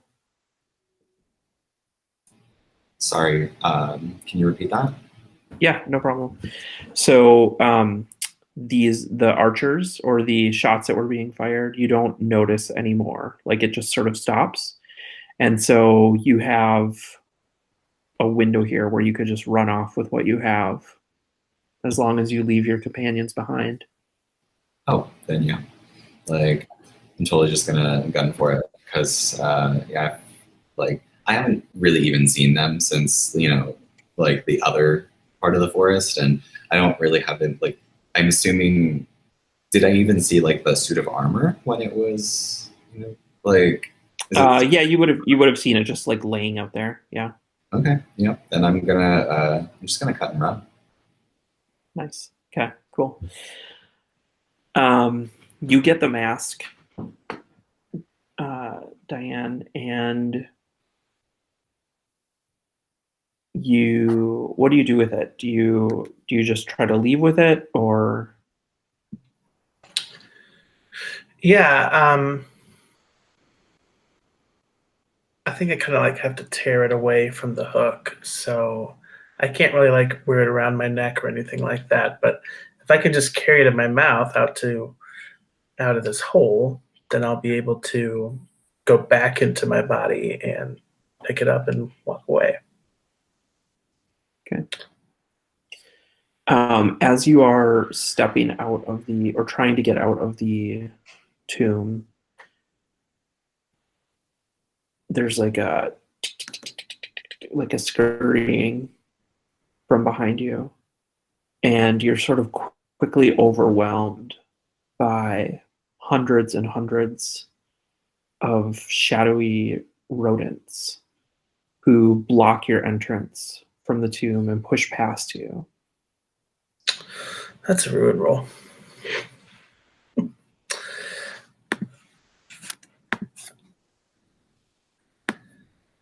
Ooh. Is that a 5? It's a 5. Okay. Oh, so I'm still okay. You're okay. Yeah, you're just right on the edge there. It's just the knife's edge. Do you want to make your roll now, Orlin, for... Yes. And how many would I mean, I have the ritual. I would say these are also pests, right? So you could probably throw a light die in there. Okay. So a light die and a purple die. All right, so we'll do my purple one first. And that's a 2. And then my light die is a 3. Oh, that's terrible. You want to roll again? Yeah, so with that, I'm gonna roll what, 2 purple? Yep. Or 2 dark? Okay. So I get to roll the 2 and then also the and clear. Then the 1. Yep. Okay. Yeah.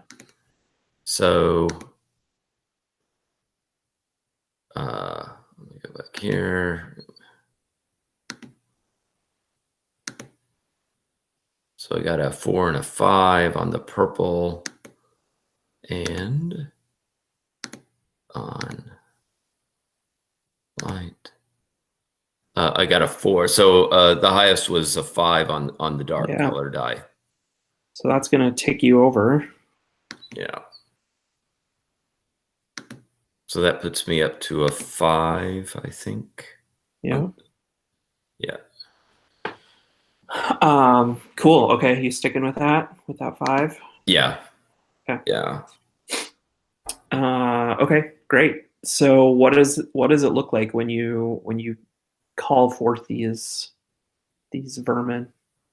Well, I think I have some ability to communicate with them, and I point to my body, but I also point to the archers, and I think I'm like on top of my body, and I'm working my deal, and am making it clear to them that they need to be sure to take care of those archers, but then they can I'm offering up my body to them in exchange for that. And I think this is part of what causes my ruin, is my kind of realization that, right, this is like part of me that I'm offering up to them. But I need them. I need them to help me out, because there's no way I'm going to get out of the forest. And I need those archers out of the way. Nice. So I think very quickly all of these kind of shadowy creatures like just start crawling up these two guys, and they're screaming, and they're like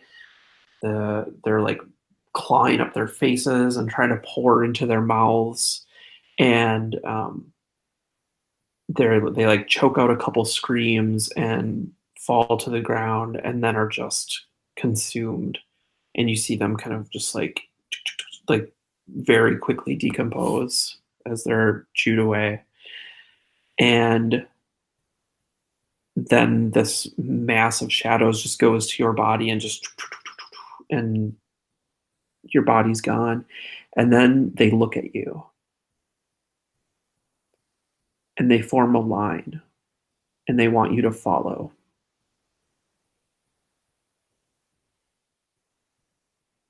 You follow them?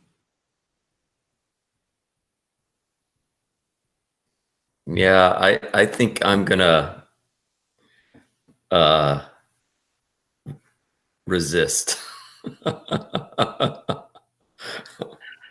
That's not why I came out here in the woods, is to follow the vermin. They're trying to show you something in the woods. They wanna make another trade with you and give you a body. And I bet I know what body that is.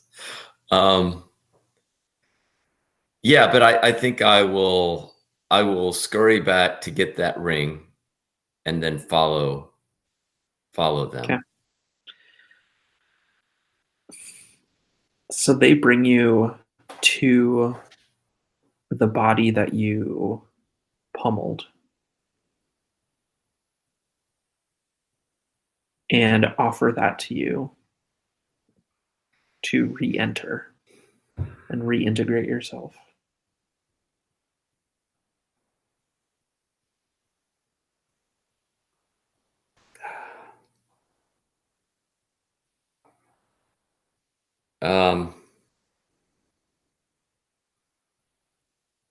I'm in desperate straits, because I mean, it's a little ways out. It's a little ways out of the forest for a rat to make its way. Yeah, so I think that's what I will do. I will try to reintegrate with that body. Nice. Sybil, you are running and you feel the heat of the forest, and you look down at your hands and they don't look right. Like your fingers are distended and some small pockets of fur kind of sprouting from the back. And your mouth feels strange and your teeth feel too big.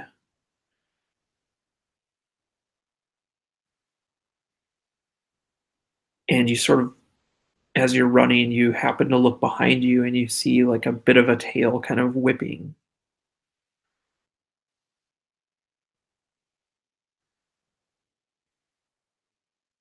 What do you do?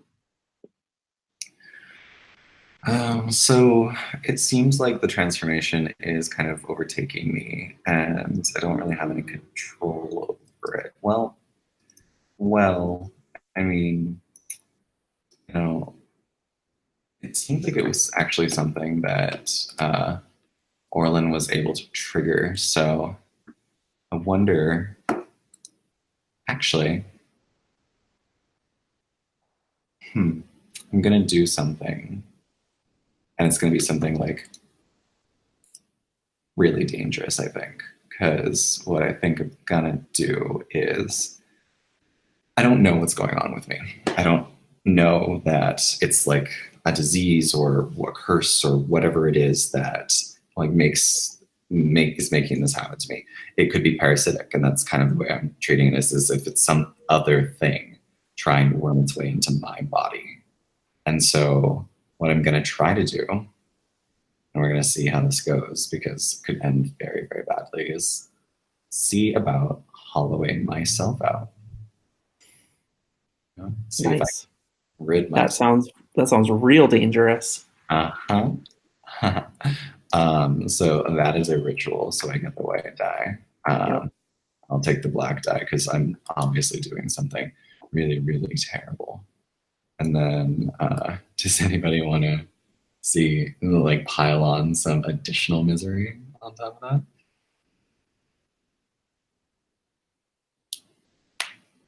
that? I got nothing. I think that this could work, but if it does, maybe you won't remember your name. Maybe in that purging process, you lose a part of your identity. Her identity is pretty much all she's got. Yeah.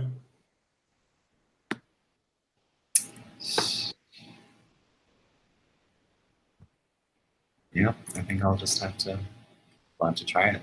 So yeah, we'll go ahead. So are you taking that bargain or no? Yeah. So I'm gonna add an additional clear die. So I'm gonna throw that one first. That's a 6. And then I'm gonna take these other two and re-roll them. And that, yeah, the white die is still the 6. So. Nice. So you do it.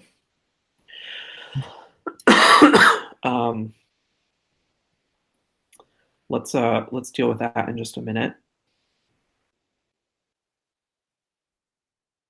Diane, you get this mask out and you find your body. And you've carried a few things with you. I cannot wait to go back into my suit. I can hear my heart beating and I can feel my chest pumping, and it's like, oh, just the most disgusting thing ever. And I'm covered in filth, and I am an animal that eats filth, and I'm just ready to be back in my pristine suit.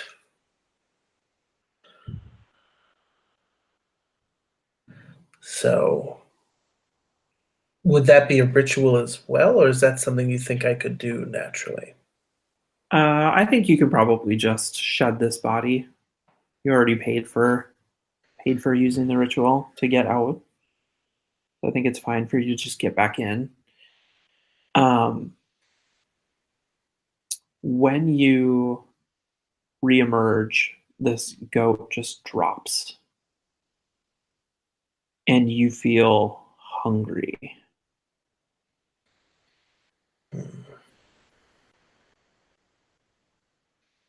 Yeah. So I think I kind of grab the trinkets and then that golden mask or the copper mask, and I shove them into my bag. And it's light out, but I have no idea which direction to go. But I'm just gonna head a direction. Nice. Is there anything that you're following? Like, how would you know which way to go?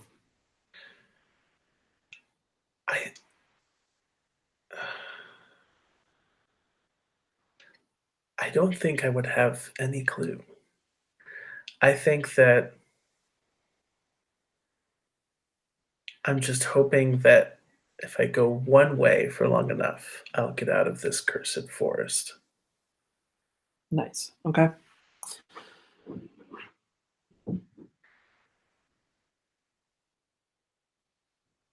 And Orlin, you reintegrate with this body.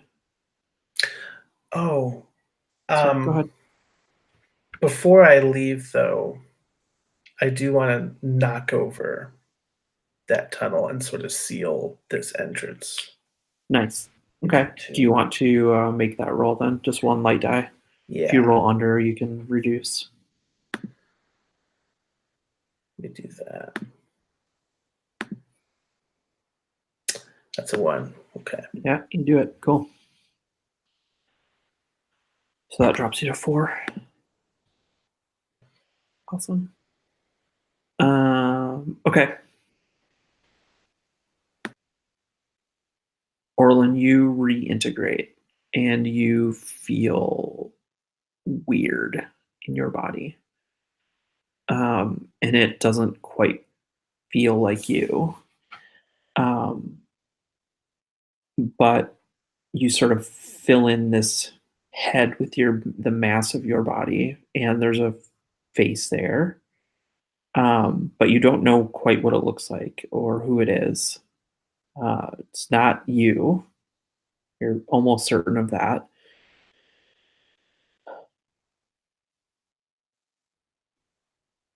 What do you do now that you have this ring?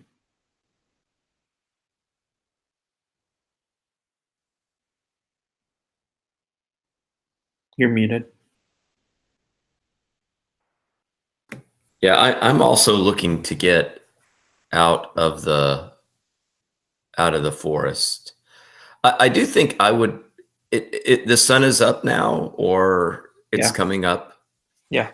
Because I think as a farmhand working outside, taking my bearings by the rising and setting of the sun, I think I would have a pretty good sense as long as I can kind of see where the sun is coming up, I would have a pretty good sense of the general direction that I would want to be heading to get out of the forest. It wouldn't be a completely random choice, but I think I would have a little sense of where. Yeah. So you start heading in the direction that you think home is. And Sybil, what happens when you hollow yourself out? So, as Sybil's body is contorting and like trying to force the change on it, she starts doing her cat's cradle again.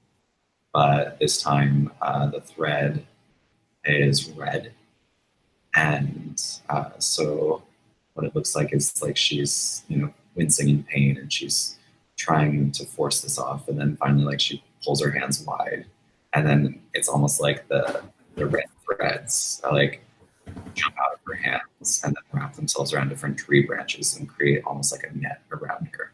And then that net slams in, and her body falls through it.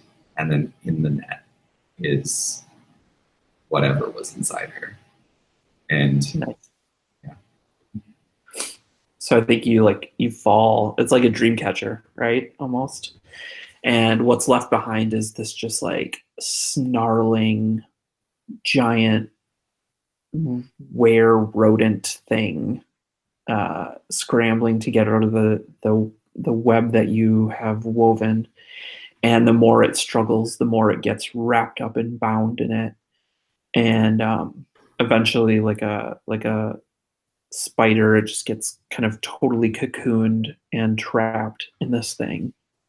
And you land and hit the ground, but you feel like a little empty, like something is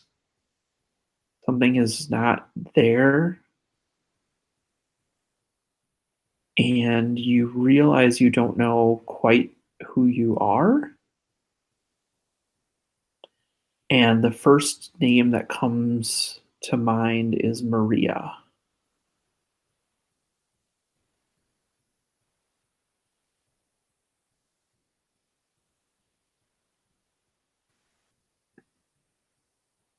And where do you head now? I don't really know who I am, but I feel the name Maria rising up, and with that name is this vision of the farm. So I think I'm gonna wander my way out of the forest and try to find that farm, that like half remembered place. Nice.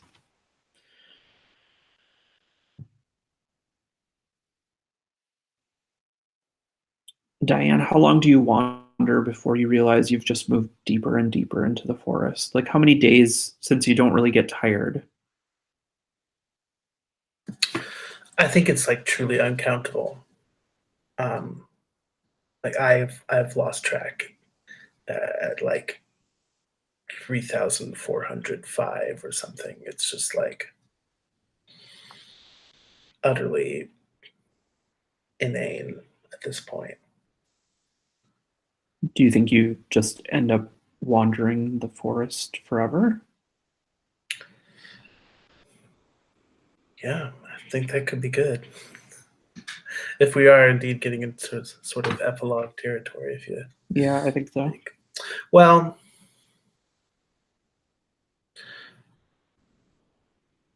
I think it also would be fun to turn around and be at the tomb, but Nice. Yeah, I'd be into that. I think maybe you wander for let's go with a week to be nice. nice and long. But yeah, it's just like I feel like maybe there's like a mountain range like off in the far distance, and it just doesn't seem to be getting any closer. And yeah, I turn around and there's like some of these like the same like archways that were just like half collapsed, just standing right there. Nice. Orlin, you wander and eventually you find the great river that runs through this forest, and you stop to get a drink, and you look at the reflection in the water, and you see your brother.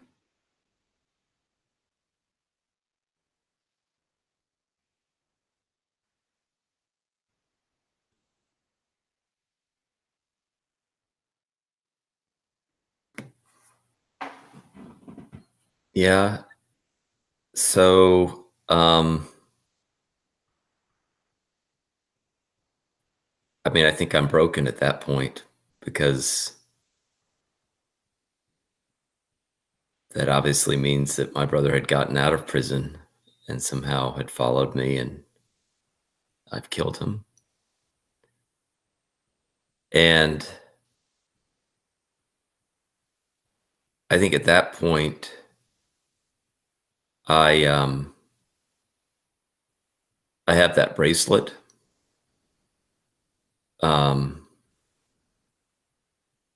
And I also have that ring, which was the whole reason why I came into the forest, was to get something that would get my brother out of prison. And that's obviously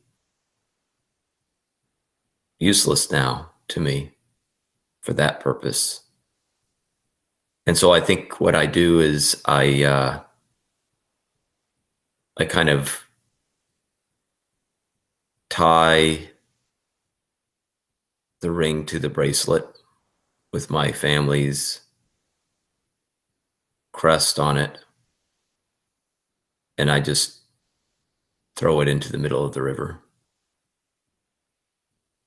And I also know that if I ever make it back out of this forest, that I can't go back to my family. That I'll just need to live somewhere else. Nice. I think the last thing that we see is a little girl wandering out of the forest towards a farm, and an old farm couple come out and they yell, "Maria, you've come home."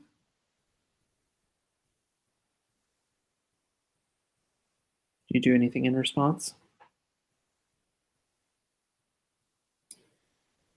Maria smiles and closes the distance between them and wraps her arms maybe slightly too tightly around their necks.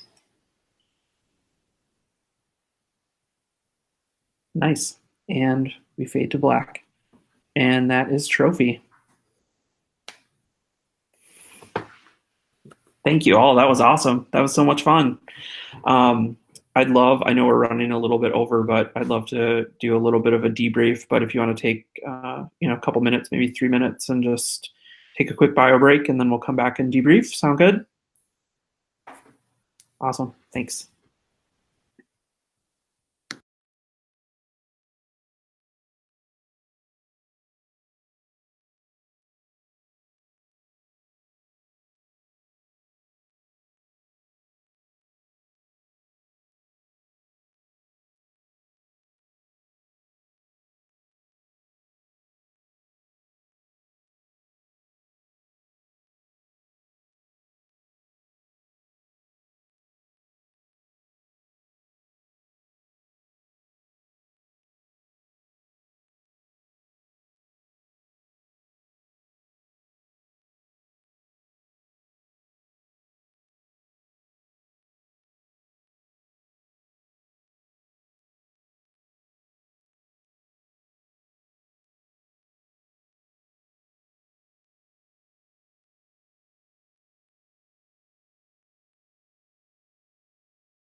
Okay.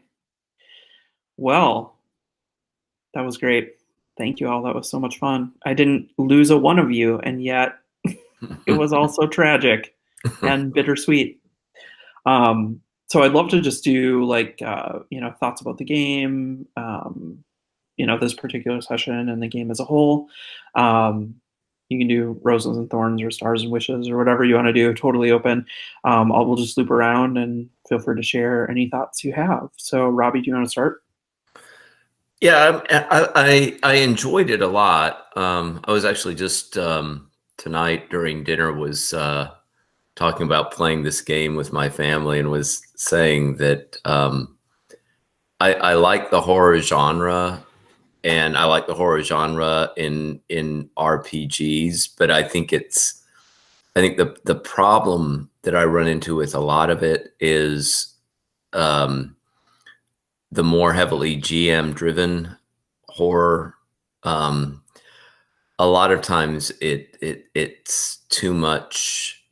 A lot of it is too much is set up in advance by the GM, and so you're just kind of like following a story, and it can be pleasurable, but for, I guess, just the type of role-playing games, there's something unsatisfying to me about some of those games. So this one, one thing I really liked about it was that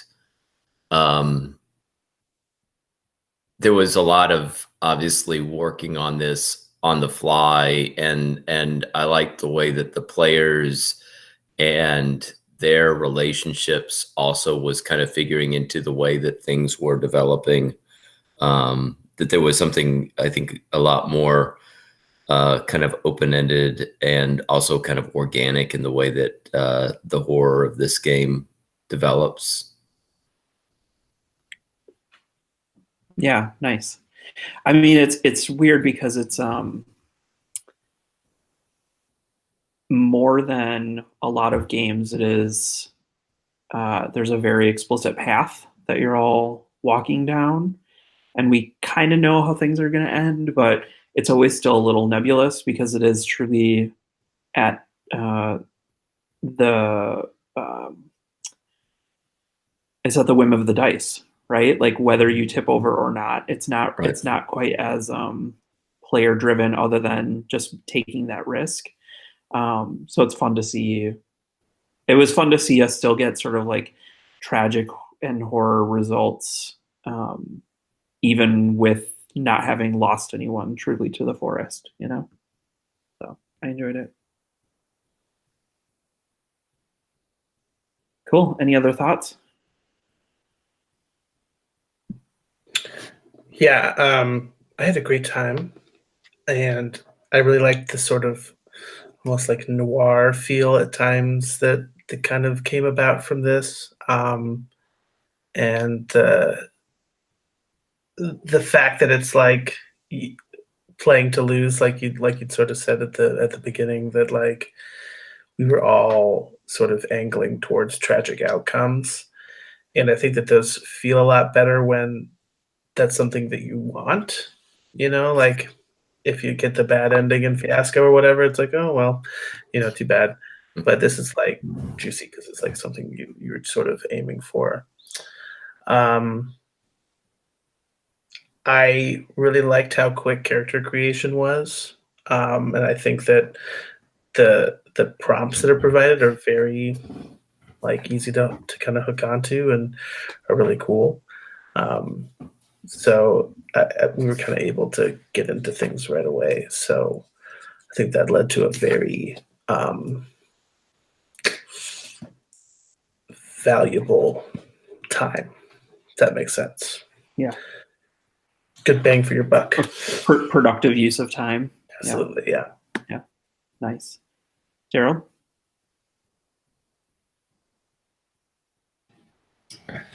So yeah, real quick, player stars first, because like I really appreciated, Robbie, how like you found ways to like ratchet up like that body horror especially, and then like found ways to like still hook in and emote as a rat. That was pretty great.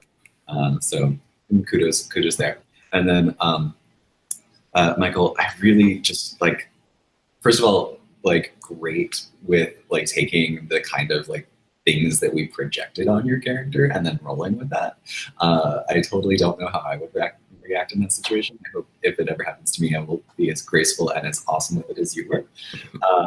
And then Jesse, like, I really appreciate how you like gave everybody like the ability to explore their own stories. And I thought that was really great. I had a good time with it. Thoughts specifically about the game. I was really excited for this one. I was like the first thing I read in Dark when it came out and was like super psyched. I haven't been able to run it, but I'm glad I got to play it with you, especially. The game itself, like, I don't usually play fantasy, but I'm glad that this had such a like, I put a lot of fairy tale into it, kind of, which is where like, my parallels are better. It also has that very Bluebeard's Bride kind of thing where we were playing towards tragedy, which I really like. So yeah. Yeah. And then if I had two wishes, first it was a wish that I would have been able to hollow out Diane. And then secondly, I really, really am disappointed I did not get to call them a self-aggrandizing dumpster fire to their face.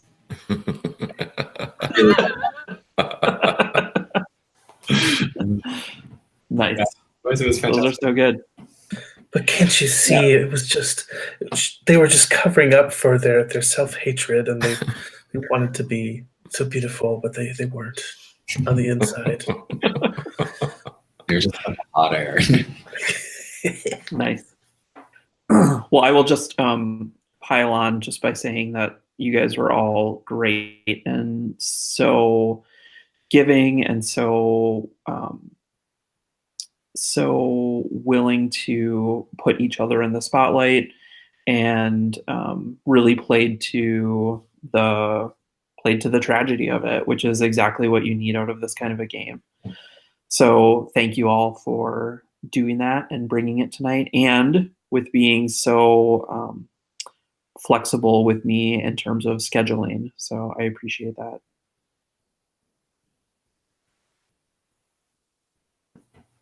Awesome. Did we freeze a little bit? I'm getting frozen. I was just giving up thumbs and horns and all the good stuff. Nice. Awesome. Well, thanks again, and I hope I get a chance to play with you all again real soon here. Great. Yeah. Awesome. Good. Thank you very much. Thanks. Good night, everyone. Have a good night, all. Yeah.